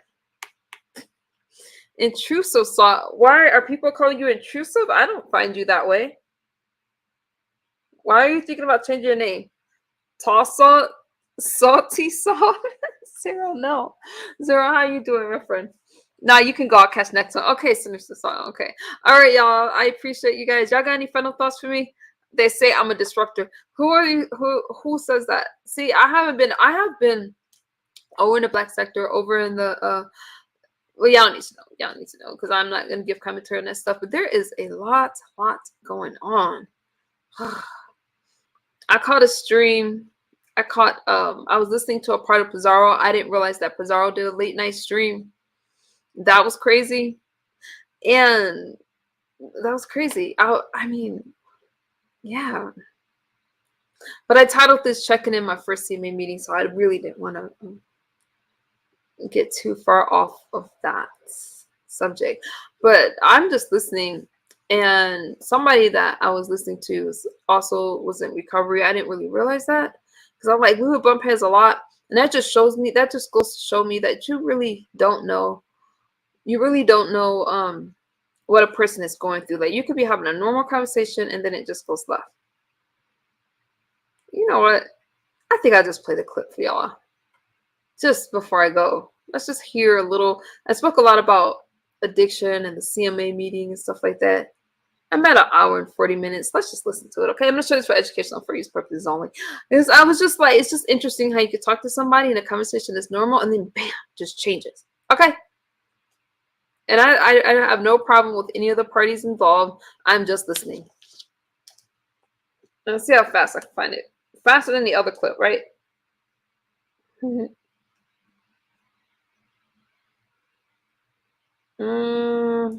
Let me see if she has it. All right. I'm not gonna show the video. I'm just gonna play the clip because I'm being lazy right now. Forgive me, y'all. But I had a really inspirational day yesterday. Okay, so just I'm in relax mode. Okay, this is called Shooting Star Intel. If one of my mods are out there, they can put up a disclaimer. This is, hold on. Okay, let me find a timestamp for you guys. Shooting Star Intel. Oh, I love her. She keeps changing her name. Now she's Shooting Star Intel. Oh no, that's the name. That's the title of the show. Sorry. Shooting Star Intel. She has the emojis. All good. Exploring. Spaceship exploring planets by Mrs. Intel. Whatever. Okay, I'm sure it's for educational for use purposes only. Let me go on mute real quick to find a timestamp.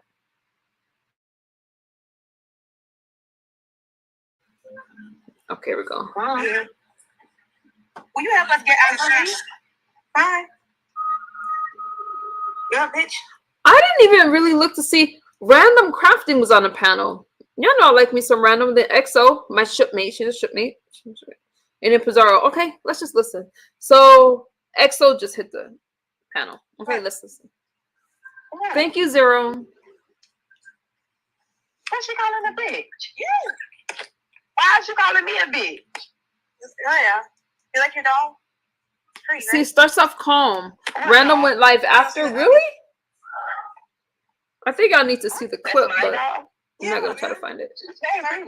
Yeah, I'm doing it all for all the black female content creators. I'm bored, dude. Good night, Absol. Oh, good morning. So I apologize for my rudeness, but my realness, my G. I'm sorry. Yeah, because you would have just been acting something. I'm like, damn, XO. I thought me and you was good, bitch. It's not a good dog. No, I haven't Disney dolls. It's just a graphic of it. Like, when I put them all together, I'll show it to you. No, you making voodoo dolls of us? No. Here we go with this dumbass. Return that shit to the demon. I don't want it. Now, I like this graphic right here, but you can return it all. It's a graphic. It's not going to be little dolls. I'm making a movie. God damn. I was going to ask you to voice the fucking movie for me. My God, you guys are fucking assholes. Like, you guys shut the fuck up, because you guys never listen to nobody. People come here, shut the fuck up, bitch. Go on mute. Why are you being rude? Go on mute, bitch. That's how the fuck you act, Pizarro. Pizarro? What's up, that girl? Crab leg. God damn, let somebody talk. You always talking, clearly. You always talking too, bitch. I wonder why. Because you don't know how to channel that shit. I have a lot to say. I don't give a fuck. I'm not possessed. I am Jocelyn. Damn. Everybody knows me. Greetings, Sickum dogs. You came at a weird time. If I was possessed, that's you know it. If I was possessed, I'd be fucking levitating and get my eyes rolling back down the head, man. I feel like that black girl in the movie, the new Exorcist movie that's going to come out October 13th. Bitch. Yeah. Zero. I'm surprised from EXO. Yes. Crazy that she in her feelings like this. Yeah. Back on that shit. I want some good shit though. I feel good. I feel free, man. I'm liberated. See, let me tell you something. I'm gonna say this, y'all. Don't be mad at me. But the reason I played that clip, did y'all just hear her say she's on some good shit? I'm telling you, sometimes, and I don't know her, her story is her story, but sometimes we don't know what a person is going through or on. And yeah, I'm surprised about EXO. The EXO has been coming up lately, so I'm not that. Yeah, I am surprised this time because it caught me out the blue. They're just having a normal conversation.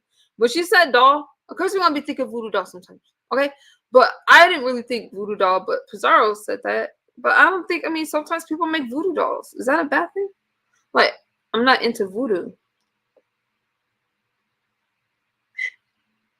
Anyway, guess want to see more dolls? Not too many people know this, but DJ EXO got things. She cussed me out before. I know, but it's like all the time. You act like this bitch. Why would I? You act. I'm trying to monetize this show. I can't really, it got so many. Good morning, Silicon Dolls. It got so many curse words in it. I'm trying to monetize this channel. Trying to make what I can. But damn, EXO. Now I just remember the situation that happened with Lady Mika DJ thing. And I remember she used to go off on me, and I'm gonna tell you something. I don't just, I don't just argue with anybody or everybody. Okay.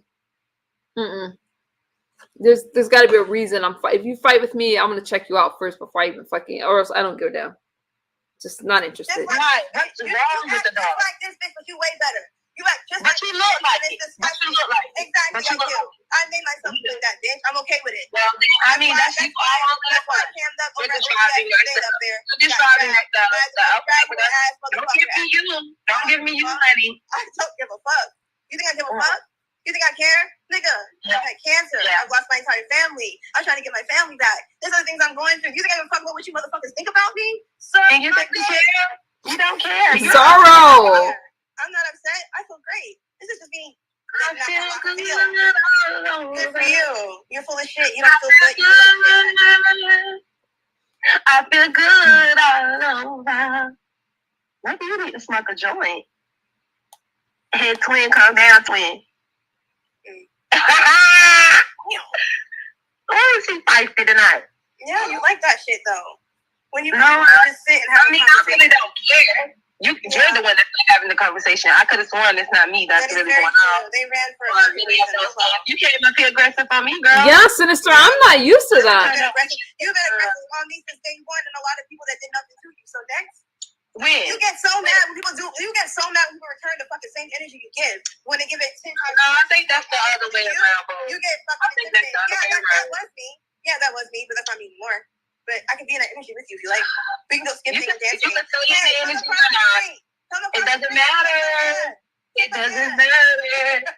You're the one that's upset. I'm glad Pizarro got her laughing. Grand Rising Spider-Man. I think she and I met. I have had Wow, I've had Sinister. for many motherfucking years. This is crazy. In San Diego, Yeah, back that's how when I really I was. used to get loaded. What if I was uppity? Hey, Spider-Man. I'm just fucking around, dude. Then you guys be like, no, she must be on some real high shit, man, for her to think that. What if it's possible, though? I just play. I'm just joking. That's a conspiracy theory. What? I was having fun. Why? Yeah, no, I heard enough. I never used to act like that on any damn thing. So, all these people try to talk about me. I was really very high functioning. Sinister said, I forgot Sinister is like sober now. Right? Sinister, you like all good now. Sober, or California sober? What y'all feel about them wanting to legalize mushrooms in California, the way that marijuana is legalized? Like, why? How do you guys feel? How do you feel about that? I didn't realize that people consider mushrooms a soft drug. I didn't realize that. So, yeah, I don't know. I don't know if I want people running around here on mushrooms and all that stuff. But you know what? I guess it is a soft drug because I heard some people talk about like psychedelics and things like that. Oh my goodness, haven't done anything for almost 15 years. Sinister Salt, congratulations. That is awesome. That's awesome. Haven't done anything for almost 15 years. See, those are the things I like. Y'all don't mind that little commercial break I took right there to listen to some stuff. But did you hear, you just don't know. And sometimes we're on this app and we don't understand. Like, we're having a normal conversation with somebody. The next thing you know, bam, they're like all upset and things. So that was just my thing. Like, damn, they were having a normal conversation. Next thing it was like, blah, blah, blah, like just crazy. Right, Sinister, congratulations. So when I was listening to that stream, I had to listen to the rest of it. Like, damn, that came out of nowhere. She just asked her if it was a voodoo doll. That made Exo mad. Is that what made her mad? Did y'all see that stream? She was big mad. Y'all know who else I've been watching? Okay, now I did not know I'd be in Lovely's live streams. I gotta tell you something. When Lovely Love is live, now I know she's got this issue going on with Tracy. Ain't talking about any of that, okay? But when Lovely Love is live, she's different. Like, she has it's just different. It's just different. I think we act different in our own house than we do in other people's spaces because, she has a real smooth live and she does her things. I was able to catch a couple of them, but I guess she had channels and she's lost them before. But I just been listening. I'm like, okay, I'm digging it. I'll leave that alone. I haven't seen a lot of them, but I was able to catch a couple of her live streams. Edibles really mean a part do homework. Edibles, I'm talking about mushrooms. I didn't even talk about edibles. What you talking about? Lovely Love does act normal in her house. Benzo, that's the point I was making. She acts different. I guess there's no one to interrupt because it's her show. She was welcoming. We have not, Lovely Love and I have had, back and forth. But it is what it is. You know, I don't take that stuff personal. Sometimes you like me, sometimes you don't. Sometimes you feel like in you, sometimes you don't. Okay. But in her own house, she carries the conversation. She's doing her thing. You know, she's actually pretty likable in her own house. I ain't gonna talk about these other spaces, but it seems to me as if she's calming down. I think she said something about not being on pork or something like that. I don't know. I have to listen to more of her streams. But I just been listening to a lot of stuff, and I've been over in the black sector, kind of watching a little bit with what's going on with Buddy Lee, and then the Mo3 sector with Cam and Smoke and all that kind of stuff. And I'm just like, you know what? Right now, I really am focusing more on what's going on in my life with this recovery thing, because I just realized some things that I should be talking about, like the boredom, how, again, sobriety is not fun. It's a lot of work, but it does make me feel good to be able to, you know, look in the mirror, not be ashamed about stuff. And to think about how do you get past things from the past? Well, honesty, acknowledging things and not making the same mistakes. And I feel that doing something fulfilling takes away some of the pain from like things you missed out on, because it's easy to look back. Hindsight is always 2020. So those are the things that I'm really talking about. So yeah, I still be in the sectors. I'm still in y'all clouds. Y'all know I'm up there, but for the most part, I'm focusing on real life and what's next. Definitely, I want to be loved and all that stuff. You know, I just, you know how you think like, okay, you know, you're gonna be married, you're gonna have your kids and all that stuff is great, but I really have nothing to complain about. I really have nothing to complain about. I think it's just hard to explain to people that feeling of waking up after so many years. I can maybe say, maybe if you went to prison, why are so many prisoners judging me? If y'all don't sit y'all ass down somewhere with y'all felony records trying to judge me, okay, as if somehow one person's past is better than another, I'm telling y'all, another story for another day. I just find it interesting that so many people try to put me down like they don't have a past, and they start preaching this shit. Almost like YouTube is their new hustle, and they got to be so smart, and they just beg for cash apps and donations and stuff like that as they want to put MU down. Anyways, that's not my point. I was comparing it to prison because, you know, you get out and life has still gone on, and I almost feel like that, like after, you know, 20 years, you know, especially like the last, I don't know, 10 or so, then you missed out on a lot. And it's like, damn, I shouldn't get anxious to do certain stuff, but you kind of get stuck. It's like waking up out of a coma. I hope that makes sense. Perhaps so. Okay. Tell folks how you changed. I changed a lot. I think you guys can see how I've changed. But one thing, I'm more aware of people's feelings. I'm more aware of, it's not all about me. Like when you're using, you really come to a point where you're trying to get well. You're either trying to get drug or you're trying to get well. Past all that, and I'm very aware of what's around me. And I have more of an understanding of why I was using instead of just using. I have more of an understanding of other people. And I've just changed in a lot of ways that it's just hard to explain. And I'm truly evolving into my true self. I'm evolving. And some of the people that met me before, they're not going to like me because I say no a whole lot more. Okay. It's actually my favorite word because it's the only word that's a complete sentence. Okay. No. Don't need anything but a period or exclamation mark or even a question mark, but it's the only word that does that. Okay, so no is my favorite word, and I'm happy for the people that's no longer in my life. I just feel a weight lifted, honestly. And then, you know, the people that I lost along the way because you know, they didn't make it. So, you know, there's a little guilt there, but it just makes me not want to go back because I have a second chance. And by second chance, I mean all the second chances, second, third, fourth, fifth chances, but I call them second chances anyway. So I have a greater appreciation for life, simple stuff. That's why I hike a lot, because of the air, and nature is very healing. And I'm very, you know, in nature, you really need to be present, and you need to be aware. You might step on a snake or see a mountain lion and stuff. You better be present when you're out there hiking. But it's just little things. I'm very aware of what's around me. So 6 feet above ground, we're blessed. That's right, Bizzo. Also says, I have aunties and cousins, which are exact story. You gang. Everyone should strive to become the ultimate version of themselves. Too bad most people don't know what it is. That's what I'm trying to figure out, Sinister, how to become the ultimate version of myself. And MU is glowing. Yeah. She has come a long way. Thank you, Benzone. She's changed for the better. Yeah. So I don't worry about the people that's like, she did this, she did that, and all this stuff years ago. Because I'm just not that person today. I respect the fuck out of MU. Thank you, Absol. I could tell you. Tell me what, Sinister. Hit the like, y'all. Smash that like. What can you tell me? Comfortable. Trying to think if I should go. Yeah, I gotta go to court in the morning. I don't really want to. There's so many other things I'd rather do. Court is so draining, so time consuming, but so necessary. So I gotta go.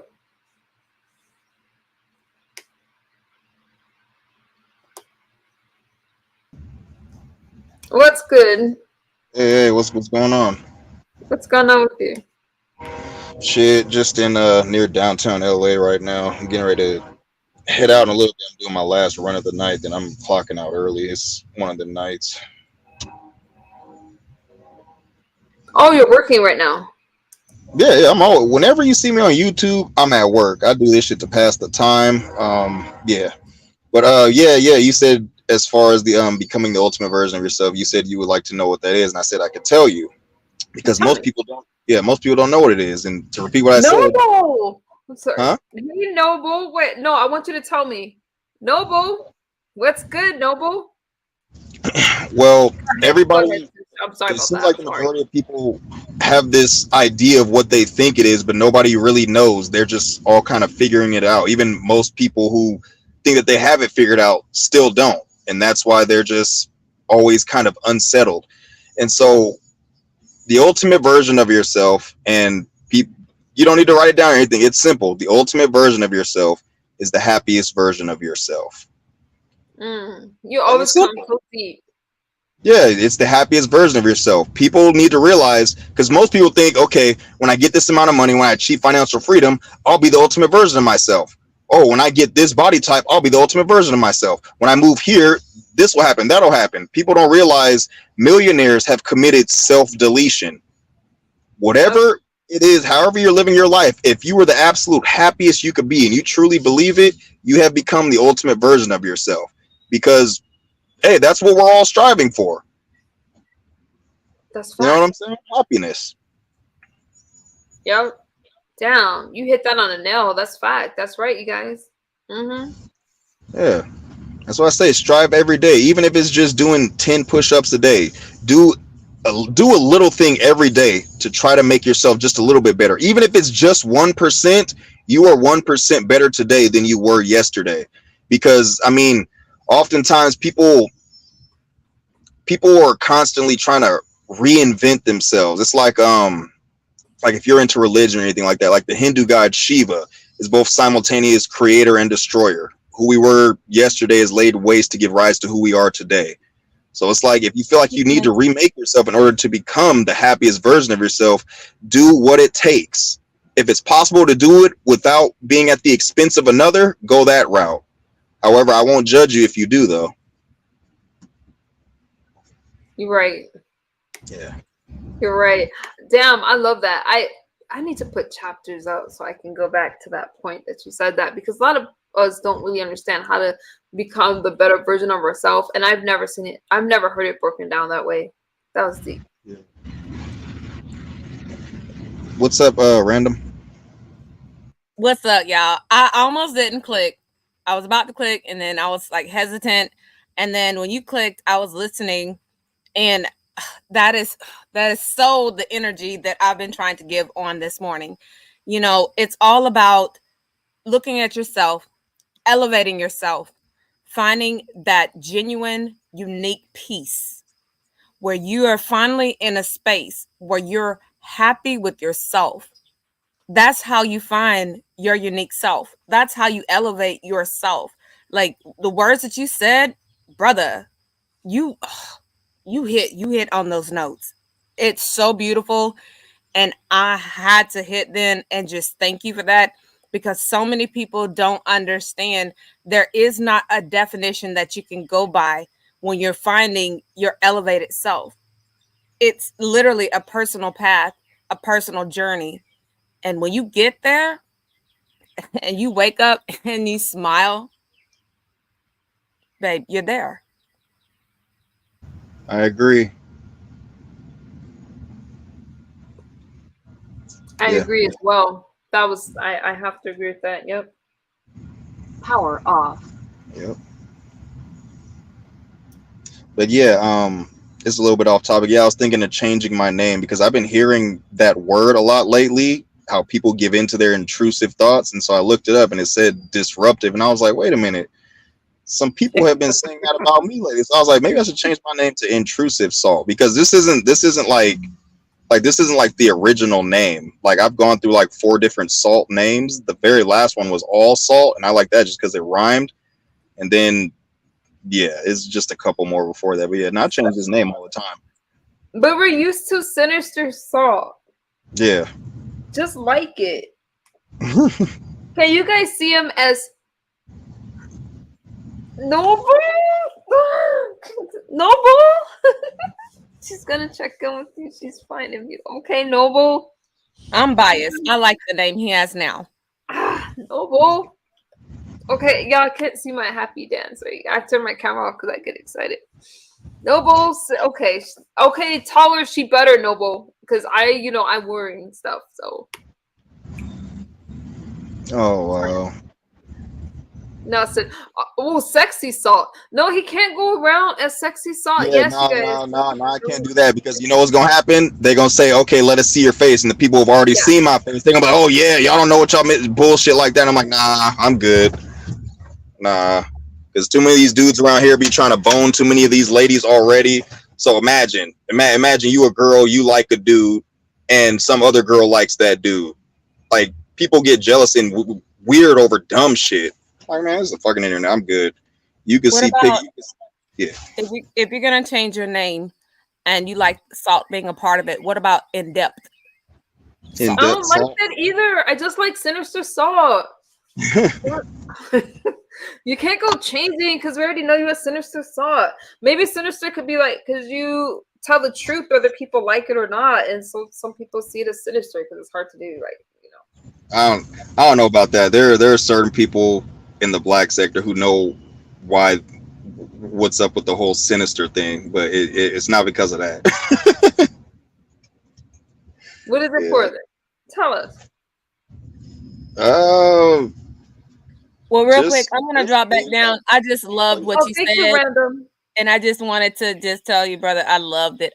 It was very well presented and said, and kudos to you. And MU, brightened up your day. Keep your journey going, girl, because we're in your corner. We're rah-rah for you.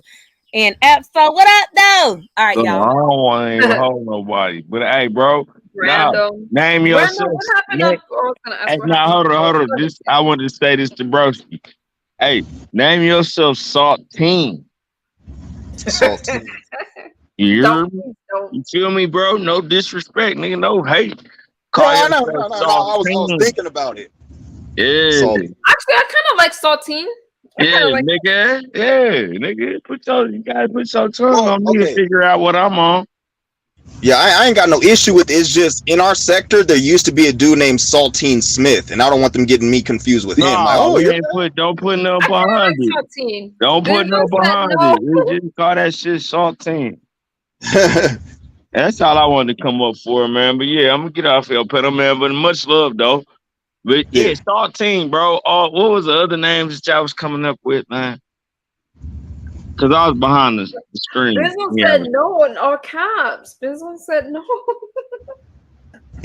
What was the other names that they had for you, Brody?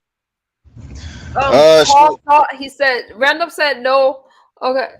Tall, and then they said, what else did you say, Sinister? Yeah, I was thinking of tall salt just because it rhymed and I'm tall, and intrusive salt just because I've been hearing that word a lot. I'm like, either one. It doesn't go.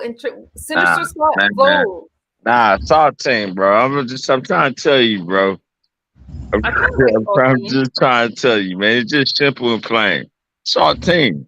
My I'm name kind is of digging Saltine. saltine. I don't know why, but I'm kind of digging it.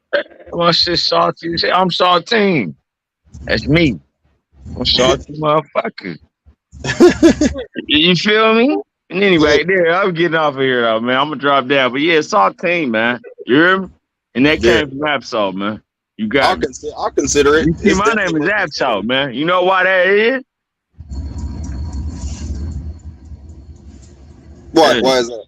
it's on ABSO for the Metro because I'm absolute, man. Nah, man, I'm just talking my shit, trying to talk clean, man. But nah, but yeah, man, go Saltine, bro. It just I'll seemed think real. about it. It seemed real simple, man. It don't sound like much. Yeah, You know what I mean? And then if somebody got to ask you what your name is that for, you got a whole lot of reason to tell them, most definitely. bitch, because I'm salty in I your like mouth, bitch, sinister because salt. I'm yeah, that way. Bizzle Anyway, said, "Give her a day, and she will think of something." I Thank could you. do that. That you said, yeah, you're gonna do that. Yeah, I'll do that. She gets a day. Benzone, he said that you get 1 day. Okay, yeah, I hear that. Benzone said that she's gonna think of a name for right now, Sinister Salt, but soon to be formerly Sinister Salt, potentially. So Benzone, don't let us down. Because so far all the other stuff I did not like. But I did like saltine. I guess I really like saltine crackers. That's why. Hmm. I do. Before she had I left, can I taste wanted the to salt, ask. right? No, people gonna think I'm flirting with you by saying I could taste the salt. Listen, I really like salt. They'll be quick to grab a sound bite, whatever they can. Like, oh, look at this bullshit. Nah, I wanted to ask random crafty gamer what kind of game she be playing because I'm a gamer myself. But shit, if she busy, I don't want to be too much of a bother. But yeah, I hope what I said I'm brightened sure up you her day. are a gamer. Yeah, I was gonna ask what happened with that clip I was playing. It was her XO and XO, random on the platform. I was like, how the hell did that go so left? So I wanted to hey ask her about man, that. Doesn't hey, mean he will like it. dead ass. Like I'm dead serious. Like a lot of people don't know it. XO got fangs. I seen her tear apart Ghetto Intellect one time. That shit was funny. I seen her tear apart a You couple gotta people. come for me, but I'm not arguing with somebody that's not. You know what? I don't do circular arguments. I'm not arguing with somebody that's just like, ah, ah, ah. I'm just not interested in that. Random said all kinds of games. Love hooked on. What's TOTK?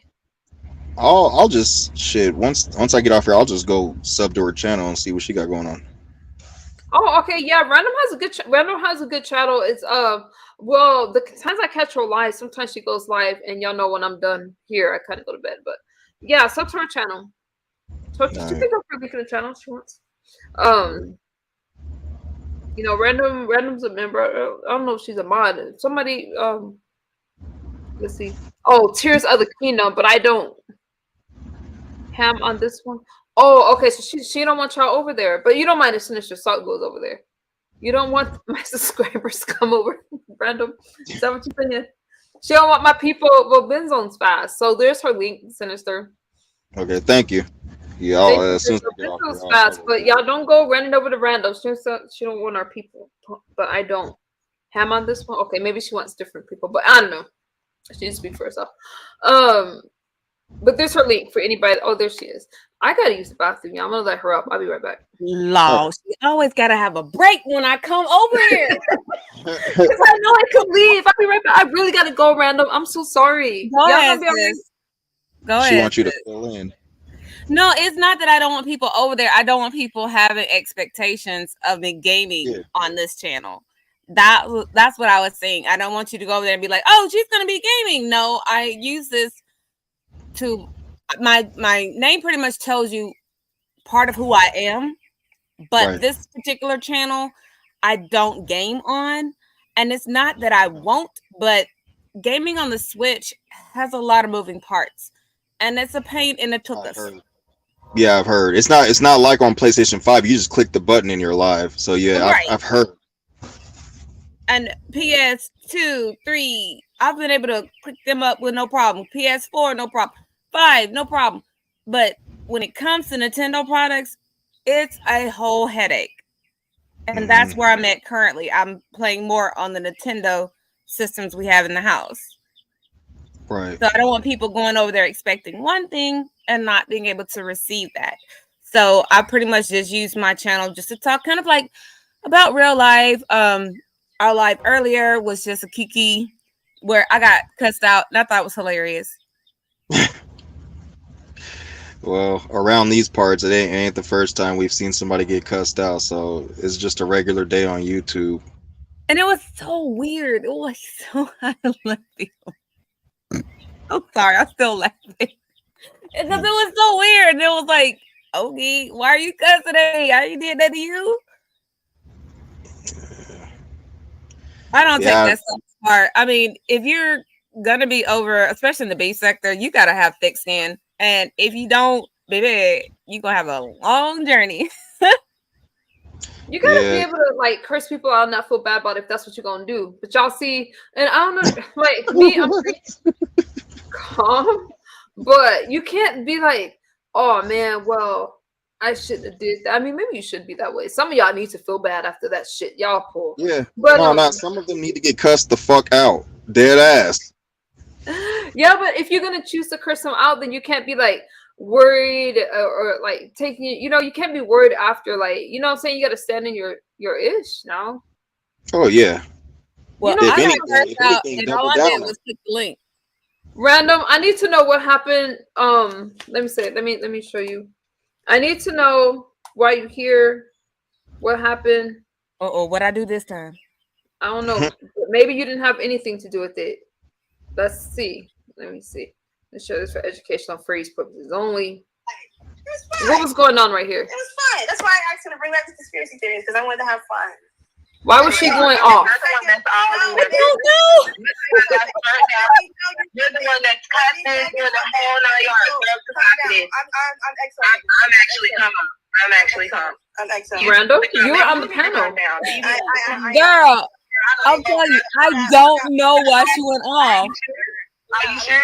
Yeah. You may need to pull up a blunt. No, I don't smoke blunts. Not anymore. 7 years ago, yeah. Oh, okay. When she said she was on something, maybe she meant that rant. I thought that's what she said on the panel, but I know that she was sober. That's why I was like, girl, why are you going off of me? Especially when I wasn't sober at the time. Like, Exa was going off of me, and I was like, damn, she like killed my height every fucking time. And I was like, okay, because I didn't know why she would. Like, if you look at the live that I did, girl, I even said I got cussed out, and I don't even know why. You got Chris. Let me see. I'm trying to figure this out. So, she's been clean for 7 years. Shout out to her. No, I have my water, bro. I'm good. Thanks, dude. What is thing? You want another thing? Because I was trying to get her on something. I don't deal with the water like that. How you a Scorpio? You don't deal with the water like that? Because I don't fuck around with sharks, killer whales, I forgot. You're more of a desert bitch. She's from being a desert person. Over at I think my doors. So where are you trying to mind lakes? It's kind of near my Evans. I don't know, man. I haven't watched this, y'all. I was in a lot of pain, dude. Yeah, they had any views. I guess her and Random didn't. Nobody came and told. Ooh, Lord, let it got blue band. Oh, feisty in the chat. It was Random. Hey, don't be timing nobody out. What's wrong with y'all? It's like about to be 3 o'clock in the morning. Y'all timing bitches out. Random. So what was going on in that clip? It sounded like she came up ready for smoke. I know. Right? And I was like, okay, maybe. Hold on, let me read this real quick, and then I'm not going to interrupt you. A lot of Black people are going to be real surprised by the subpoenas coming soon. Misunderstood. Wow. Carlos, you want to go into detail? But I know, Carlos, people aren't playing. I know I'm not. Go ahead, Brandon. But no, like when I went up there the second time, I was like, okay, well, she obviously is, wanting to talk about what she knows and, the cards and all this stuff. I said, well, maybe if we have a conversation where she can kind of expound and kind of tell people what she's talking about. So I went up and I was like, okay, so you read the cards. And I think I asked her about crystals, and all of a sudden she just like went rapid fire. She was like, you keep asking me all these questions, but you won't let me answer them. Like, oh, all right, go ahead, girl, do your thing. All right. And then I became a bitch. I became a hoe. Like, she went in, and I was like, girl, I thought she went in on you first, not Pizarro. She went off on you, because I thought she went off on Pizarro for asking her what kind of doll. Well, they had that moment of the doll thing transpired, and then the chat was wild. Oh, and then you came after? Yeah. And got cursed Because out. when I was first up there, I was picking at Pizarro because Mr. Intel's birthday is coming up. So when I first came up there, I was picking on her. And it was just kind of a little like, banter or whatever. And she had clicked right before I did, apparently, because she got added first. And it just, she had me like break my pals, child. I was like, oh, okay. I like literally. I went.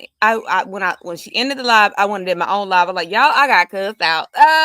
Because to me, it wasn't that serious. I don't know what sparked the bug behind her behind, but she went for my gullet.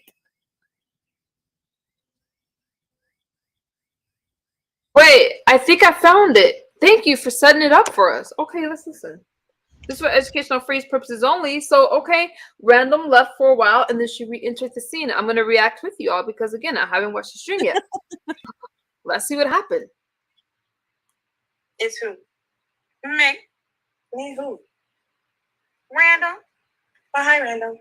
That was nice. I said, hey, Random. I like it. Can I pick your brain? Sure. Whatever part you would like. There's so many. So, what do you identify as far as your life following your religion, your spirituality, whatever it may be? I'm not religious or spiritual. I'm just me. I'm sorry. I don't believe in any of that. Okay. I don't. It's nice. So do you have something that you define how you? I don't have a church. I'm not part of a cult. I'm not anything. I'm by myself. I'm a fucking hermit and a high priestess and a weird ass blurred nerd who's kind of sexy. That's it. What the fuck else do you want from me? Like, what the fuck? Am I supposed to pull a rabbit out of my hair? I'm supposed to pull a rabbit and do cars and no, bitch. I'm not a show freak. Wait a minute, hold on. You better be copying on this now. I ain't did that. Whatever, ho. You like it? Bye. Zero, what you talking about? Damn. How you got a gaming channel but you never gaming? Liar. That's what you think. Liar. Can you not have that name I was in the just trying to chat? ask a couple questions to try to understand you better, but if you don't want you to understand me better because you never get that's me. fine. I'm just kidding, dude. Sure. Look, I was just letting out my narcissism for a bit. What? It's fun to be the villain. You guys never had fun being the villain sometimes? God damn. It's fun. That's no, it's really, but for real, I'm really sweet. I'm not an asshole like that, but that I can be like that. That was me facing myself. So I apologize for anybody that I have offended. Okay, stop playing. I apologize to anybody that offended. And I got y'all. Believe me. Girl, I don't take this to heart. No, I do. I was missing a piece. I'm just look, I'm sorry. I'm in a very lyrical energy right now. And I really want to go sing. And don't blame that on being lyrical. Fuck. I wasn't supposed to say that. I hate y'all. I hate me right now. You know what? I don't hate y'all. I like y'all. I hate me right now. Come on. Why can't I be a troll? Anyway, I think I am. I think I surpassed the troll, actually. Jeez. I said I'm in recovery, right? There's YouTube rehab. No, we blaming everything on recovery now. Mm. What are you talking about? You're talking about Shadow of the Night. Yeah. I think I've been through many, but this one was really deep for me. And I helped a few friends. So I'm happy I was able to be of assistance with a very, very long fucking arm.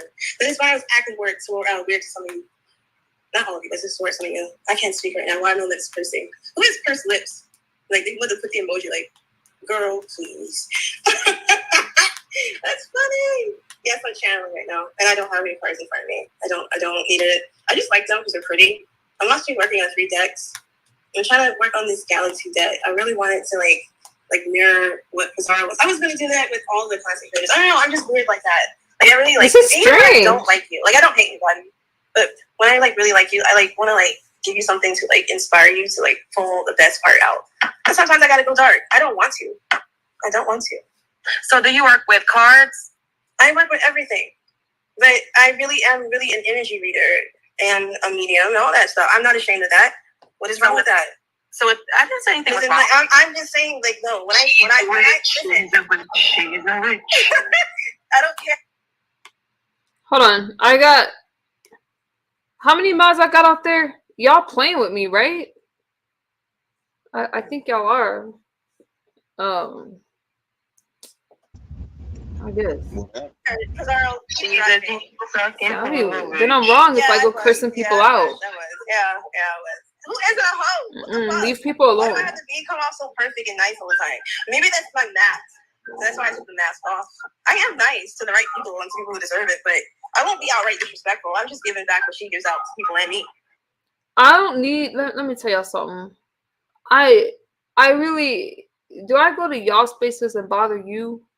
If I don't, it's I'm trying to just stream, and I got a lot of y'all out there, and I don't need to. I can't see a lot of things in my chat, so I thank you, Mod, for bringing something to my attention. But I don't want to stop my streams for the rest of y'all just kind of sitting and looking. Okay, no, don't play with me. Don't play with me. This is my safe space, and you can't invade the space with y'all nonsense because it's our space. But I don't want to have to stop and curse y'all out for playing in my face. The fuck out. I ain't got no problem. And if I'm on the defense, it's just because I'm leveling. I can't see that person, right so now, I don't know. If that makes sense. The elevator is leave me alone. Is on 4-6. No, Pizza. I'm trying to ask her questions because I do have a friend that identifies as a witch. I kind of just want to go now. I really don't appreciate people. Like, I just don't. But hey, you guys, I'm just not. I don't know. I just think people keep playing with me. Shit, if you gotta go, fuck it, cut it off. No, because it's either that or curse people out, and I don't understand all the people I have around me. It's like y'all gotta make sure I'm okay to be up in this space. I can't stream. I can't do my stuff. My energy. It's like I already deal with a lot of things outside the space, and a lot of people saying this, saying that, but you can't bring that stuff here. Okay. I don't really understand it. I don't understand it. Stay the fuck away from me. It's that simple. It's that simple. Yeah. If you gotta go, babe, we'll let you. Random, what was happening over there? Because I ain't trying to curse nobody out, but I'm like, I'm doing my own thing. I don't bother people, so they don't need to bother me. They just need to leave me alone. Yeah. I don't like that kind of stuff. I got at least 2 mods out there. Like, damn. But I ain't blaming you guys. But that's just what I mean when you're trying to really, really do your own thing and leave stuff from the, just leave stuff alone. I'm trying to do something else because, again, I'm just not the same person that I was a year ago, or like, I can't even really say a year, but a year I could say, but it was truly after I had maybe 6 months in sobriety that I could say that my thoughts and my mindset started to change. So stay the fuck away from me. Sinister, you gotta understand. It's like I've been in some. Yeah, no. I feel you. It's like, because I've been watching you for about 2 years now. So to finally hear you like be this way, like I'm laughing. Like I enjoy it because I feel like you should have been saying that. Like, yo, tell us, their asses out. Some people need it. Yes, stay the fuck away. Why? No, I don't go dropping down in y'all chats and shit. No, if they're on platforms, I leave. I don't appreciate it. Like I said, a lot of people came around me, but then there's some people, Sinister, like you and other people that I'm cool with that was able to understand the transformation. You guys treated me, as time went on, you could see it, and there was never any disrespect. We could play around, we could have fun and all that stuff. And then you got these other ones that all just wanted something, all had their hands out for shit, and I cut them all off. All of them. So no, you guys can't come back. And I never stole from anybody, Zero, ever. So I don't understand all these people that's trying to get thrown, come in my face now, come in my space. MU is doing fine. Never asked anybody for anything. Self-sufficient. Leave me the fuck alone. Okay? Again, because then if I go cursing y'all out, it's going to be, oh, look at what she said. And then people are going to be upset about that too. Talking about, I just went off. Listen. I don't need negative energy. I don't need anything like that. I've met some amazing people that's still here for that supports me, but I'm only around people that support me because I'm going to support you guys, and it's a two-way street. Okay, it's a two-way street. And like when I came up better than me, I'm just in a Christian mood right now. I'm so sorry, but I just feel, huh? I said you're fine, sis. You got to do what you got to do. Because I just feel that people play in my face, and you got to tell people to back up, stay out of my space, stay out of my face. And that's for anyone. anyone that I've dealt with before, I'm not interested in any of them at all. And then there's some people that kept it real with me, that was very honest with me, and I'm still cool with them today. But then there's others that just wasn't good, and they should have just stayed away from me. Again, if you can't help somebody, don't hurt them. Leave them alone. To me, it goes back to that old saying, "War not with monsters, lest ye become one."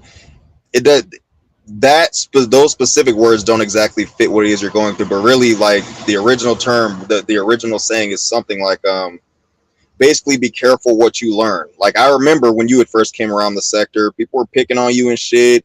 You were upfront about your addiction and all that, and I remember thinking to myself, I was like, because, and I even told you recently, had you had never came out and told people that about your addiction, they had never found out about it, all these dudes would be sniffing around you like dogs. Now I say that to say this: you can't be pretty and stick up for yourself. To understand something, to understand, because you had to go through hell to become what you are now. You understood certain things. What happens when you understand something? It becomes a part of you. So now you've made the fire a part of you. Now you're telling people to leave you the fuck alone. Now you're really standing up for yourself, and people don't like that shit. So yeah, they're gonna keep coming at you. So whenever you feel a need to take somebody's fucking head off, hey, I'll sharpen your axe for you. I say do it, because it's not like they're going to stop. You're right. So the very least you can do is minimize it. It'll never stop completely, but you can minimize it. And if I could piggyback off of what you just said, that's a part of the journey that you're taking now. Yeah. You've been the quiet MU for so long, the accepting MU for so long. As you go through your journey and you're changing, and now they're seeing this fighting side of you, they don't know which way to go with it. They don't know how to take it. So they're lashing out harder because they think that if they get loud enough, you'll be quiet. But the thing of it is, you're empowered not by other people. You're empowered by your own spirit. And when you have self-empowerment, that is so much more powerful that it can't be silenced. It can't be pushed to the side, because when that voice comes from within, that's a whole nother dragon. And that's the thing. You're unfortunately going through the people who think if they get loud enough, if they get annoying enough, if they get, in your head, that can possibly quiet you. And then they've got the power. It's just like when we were in school. The bullies didn't care if it didn't bother you, but they care when you start to show weakness. And you're just empowered, sis. And that's one of the reasons why I was coming up. Again, it was all in, a positive light. Even with that live that you played, I laughed my butt off. Because that's how I am too, I gotta catch your stream. Zero said that you went live after that, so I gotta catch it. I did, because I thought it was hilarious. And from that, we went into a whole nother conversation. It was a serious conversation, but everybody that I was speaking with, it stayed light. Nobody was negative. Zero, I agree with you, and that's what I'm saying. And you see, there's some people, and it's like I just refuse to have conversations with people, especially when you haven't done anything I refuse to have conversations with people. You guys, they're not a lot. People from my past are not a lot of my space, or people that encourage others to talk about me or to drag my kids and stuff like that. They're not. Just block them. Somebody want to have a conversation, they can hit the link, but they can't hang. They can hang out in the clouds like everybody else. There's a lot of space up there. It's comfortable. Sit there and shut the fuck up, or talk to yourselves. Okay. And I'm about to drop down. I'm about to drop down. I'm glad that you did your stream and that you expressed yourself. You're like me, where you don't take those things personally, because it's not you. It's not you. You can't read something you don't know. Ooh. How are you going to tell me what a book is about when you never opened the first chapter? Damn. You and Sinister are deep up here. Shoot, I felt like I wish I had my notebook. I only got my thought book, but I don't have my journal with me. Hey, Sage, how you doing? I don't have my journal with me to take notes. We've had too many amazing conversations, and you've allowed me to pick on you with the meatloaf but you didn't take it to heart because you knew I didn't mean it maliciously. It was just a fun moment. And we had so much fun. We shared, we laughed, we kikied. And that's one of the reasons why I'm a member over here on today. And that's one of the reasons why your personality is so addictive. It doesn't necessarily have to always be about the YouTube fool la la. We can just sit here and have a conversation as adults and have fun. And I hadn't been up here in a hot minute. And I was like, let me say what's up to my sis. Because you know I got mad love for you, Queen.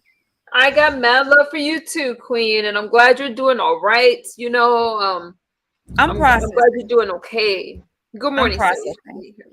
Yeah, you random. And if you guys go to Random's channel, let me tell you something.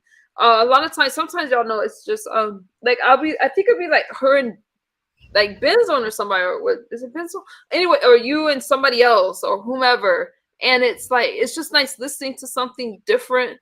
And I don't really see drama really over there, so I'm really interested in the show that you just did. But it's a pretty chill vibe, y'all. It's real chill. Variety. Yeah, when things get to going left, I will be quick to say, okay, let's talk about this, or I'll find something else to talk about, or I'll say, you know what, you guys, it's probably a good time to wrap this up. Yeah, you keep it pretty chill, so that's cool. Because I'm on the side of like I'm working on my life, I'm working on my choices, I'm working on my mentality, and I'm trying to be a better person, a better human being, and I still get people to tell me that, you know, to this day, ain't nobody got time for that church stuff over here. We're in the beef sector. This is what we do. Well, they need church. Okay. That's good for you. But guess what? I'm not gonna change who I am. They can't say that. Look at Jay Wilson. Look at Jay Wilson. Pastor. He preaches, and there's a lot of people that Jay Wilson obviously stands out the most, but no, a lot of them talk about God and preaching and stuff. But yes, again, would you say you were working a little? That's why I keep that little old school, you know, thing. Tough titty said the kitty, but the milk is still good. And I'm back in your chat, in your clouds, baby. Peace. Thank you. I've never heard that before. That was interesting. Yeah, I'm like talking about some tibbies and some milk and shit. Shit. And I've not been live in a minute because I'm still trying to go over my turnout weekend. Benzone, oh my goodness, you have to tell me about that. I ventured chat still to support. Yeah, Benzone, me too. I have ventured chat. The church stuff is to sanctify the heathen saints. I know there's some people like Jay Wilson would be. Oh, it was nice. He was singing to oh man, who's he singing to? He was singing to somebody that experienced the loss. I can't remember who. Oh, damn, that's gonna bug me. And I just found it really touching. They lost somebody. Or was he singing to Tracy's World? Anyways, he was singing to somebody. Well, you know, y'all know Tracy. Sorry. There's been a lot of losses. And I believe he was singing to Tracy's World. She lost her mom. Condolences to you too, Random. She suffered a loss. I want to remember these things. Oh, maybe I shouldn't bring them up because I don't want it to trigger any memories. But I remember, I mean, I just keep people in prayer because we suffered quite a few losses. And, you know, it's painful. So I just believe in being there for y'all. Yeah. With Zero, condolences, my friend. Asabi, still, you know, my friend. I know she listens in the clouds. These are significant losses. And I feel sad when we're disrespecting people that way because we're all going to suffer some horrible losses. I'm sorry, Zero. Condolences to you as well. Oh my God. Who's the? Oh my God. So many people. We had Chocolate. Oh my God. Why am I drawing a blank? Chocolate. Y'all know what I'm talking about. She lost her daughter. Too many to mention. I don't want to miss anybody. But y'all in my prayers. Pamela suffered a loss with her friend's daughter, 18 years old, had an over. Chocolate Vixen. Thank you, Zero. Damn. She suffered a loss. Her daughter. You know, Zero unfortunately suffered a loss. I'm so sorry about that, Zero, and Savi, and all the other people that lost their loved ones. Chocolate Vixen was one that lost her daughter. One of the things that I'm afraid of. Thank you for this, Bizon, because life is fragile, and I definitely don't take it for granted. Yeah, condolences. Condolences. Random says, as far as Mia, I am good and healing daily. Daddy would want me to keep pushing. That's right. Right. Go ahead, Apple.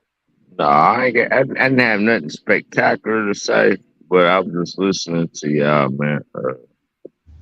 Can't condolences toward yourself about things that are. Cause what were you saying when you was on here? You were saying that Thank you, Random. excuse me, cutting you off, but she was saying that people. What was this? You just was talking about something. I'm just gonna keep. I'm high as a bitch, but you were just talking You're about. high. What did you say? You what? I said I'm high as a bitch. You said I'm high as what? Okay, well, let me help you get comfortable. Just you guys stay in the chat room. Benzone says, I lost my mom 2 years ago and it still hurts. I'm so sorry, Benzone, for your loss. Get comfortable in the chat, Absol. I don't mind you guys coming to the chat, but just, I'm picky about the panels. Yeah, that was it's a sobriety channel, bro. I thought you was gonna say it. I'll say it. Like, hey, man. No, I mean, no and let judgment me for tell you me. something sinister. There are some people who I understand using for medicinal purposes, but when you can't participate in it, it's like it's a fine line, though. I don't think Yeah, Apple is using it for a medicinal purposes right now. And some people are struggling. Y'all got to remember, some people suffer from cannabis-induced psychosis and stuff like that. So we got to be mindful of the people around. Like if somebody comes up here, I don't be telling people not to have a drink and stuff like that, because that's like but turn your cameras off. There's people that struggle with it, and if you become inebriated and we can't understand you, I just flush you. Because we are a sobriety sector. And you got to be mindful. The reason I really say things is because, like, some people don't struggle with alcohol. They could be at a restaurant or something. You can't tell everybody to put their bottles away. But at least turn off your camera. And if you are not able to participate in a conversation, because some people are on day 0 with sobriety, then don't hit the link. Don't hit the link. yeah. And I don't need to know that you guys are rolling up as you're on a panel and stuff like that, because I want to be friendly in you. I don't want to be cursing y'all out. I don't, because that's not professional. I can't be doing that. I'm trying to control my anger. How you doing, Don't Touch Cast? Because it's just not, I got too many new people coming from different sectors, so I can't be going off on y'all. So help me help you. Yeah, it's a whole tri-sector thing going on with the black sector, beef sector, Mo 3 sector. The sectors are bleeding into each other at this point, whether they want to or not, whether they like it or not. That's what's happening. And so, It's new already people. been a merge. I don't know why they're saying it's on they're already merged. The black sector apparently is taking in Mo 3 sector refugees, all type of shit. So I mean, it is what it is, I guess, man. But yeah, before I hop off, good luck with your journey. I feel like you've been doing pretty fucking well. I've been watching you about 2 years. You seem cool to me. Everybody has their opinion of everybody, and like compared to others, you seem pretty solid. Nobody's perfect, that's for damn sure. But yeah, for the most part, you've been trying.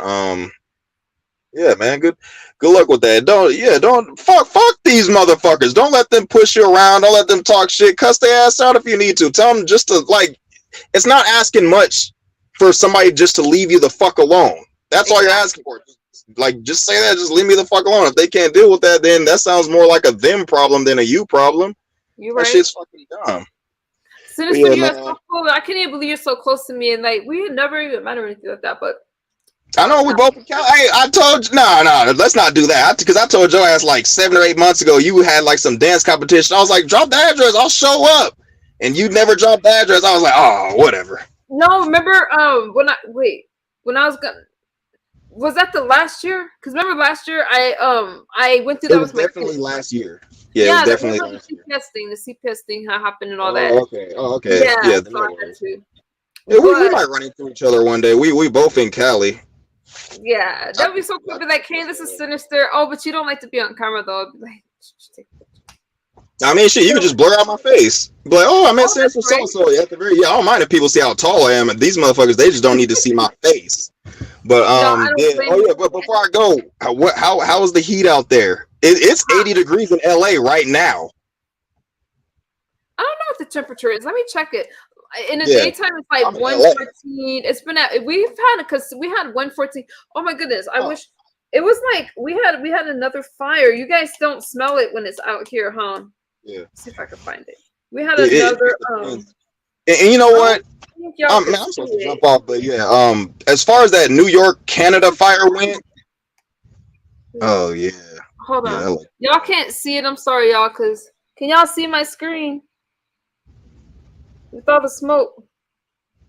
I'll make a video. Well, what people don't realize is compared to like that fire is small compared to the ones that California has every damn summer. It's like that big fire, that big forest fire, woods fire in Canada that was like blanketing New York. That's California every summer. People say you guys got earthquakes. California has fires. We have more fires than we do earthquakes. Yes, we have more fires, and the air quality. Oh, y'all can see it. The was supposed to be real bad today. Oh, damn! Somebody was talking about. Somebody threw out the. Oh, it's 101 where you are. Absolutely, that's crazy.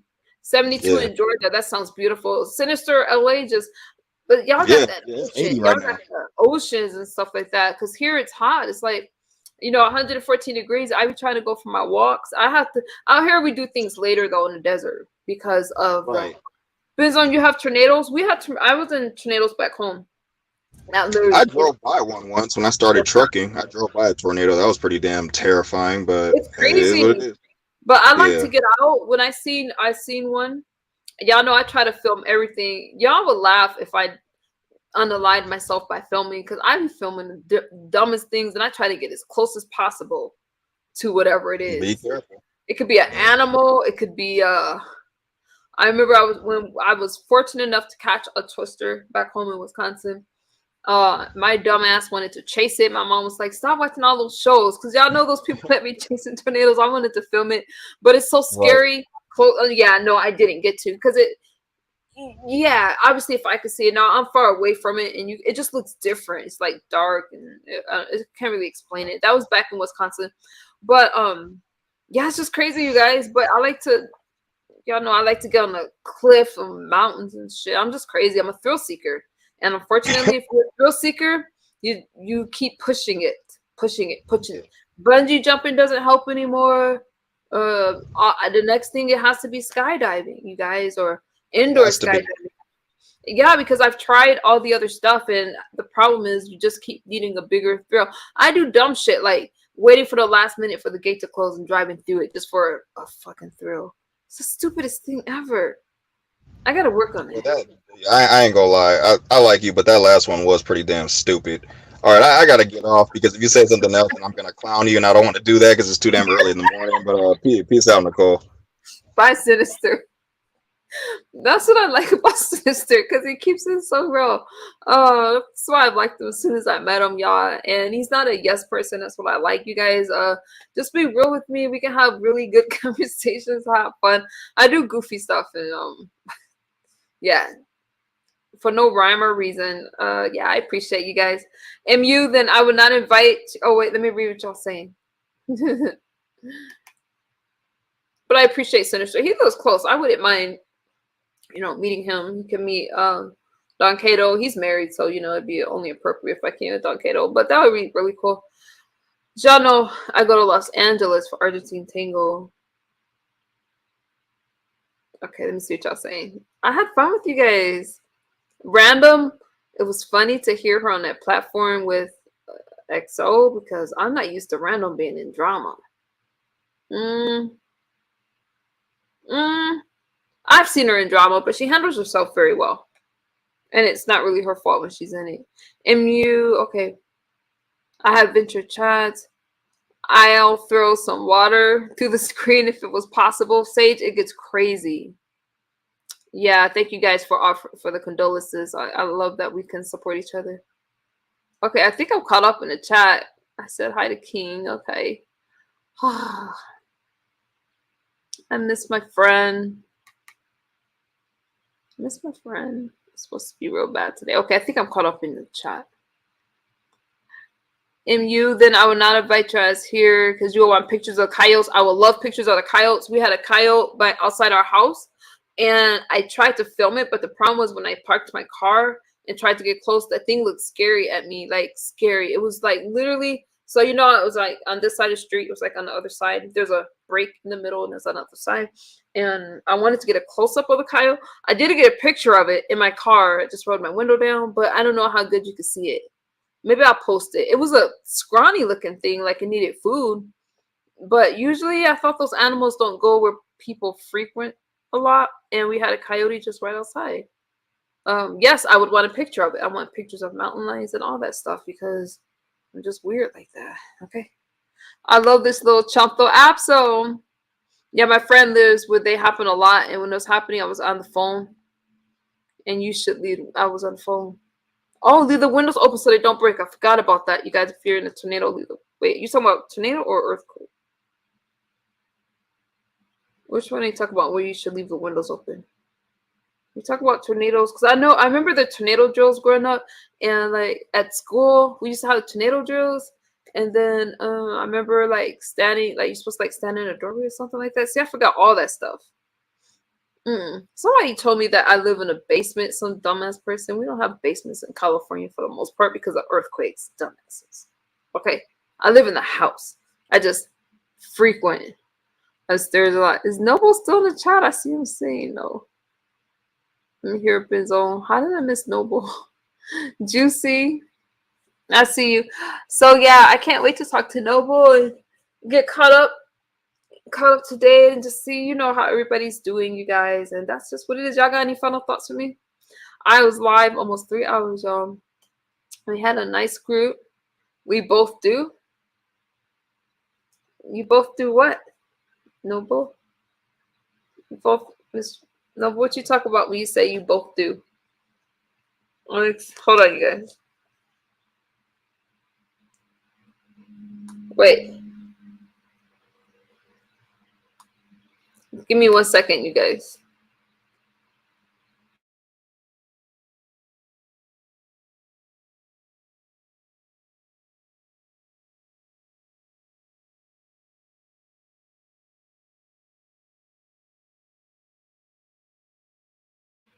I guess I have a big grin, but let me wait for this text message back before I tell y'all to go over, because I want you guys. Benz, can you drop Tracy's link in the chat? No, we'll put Tracy to sleep.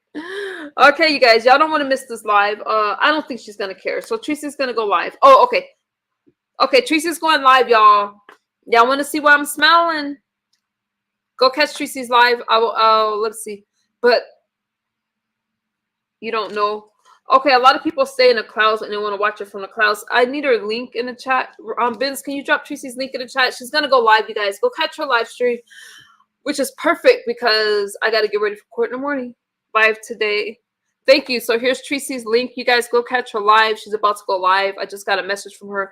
Go over there. And I'll see y'all over there too before I fall asleep. Live today. Live today like it is your... Let me end with this. Live today like it is your last, and don't put off for tomorrow what you can do today. You guys, let's go watch Tracy. She's going live right now. I'm excited to because I haven't heard from her all day. She hasn't been live, so let's go see her. And I need to go rest because I have to go to court. So I love you guys. Thank y'all for hanging out with me, and I will see y'all on the YouTube streets. Okay, take care of yourselves. Bye bye.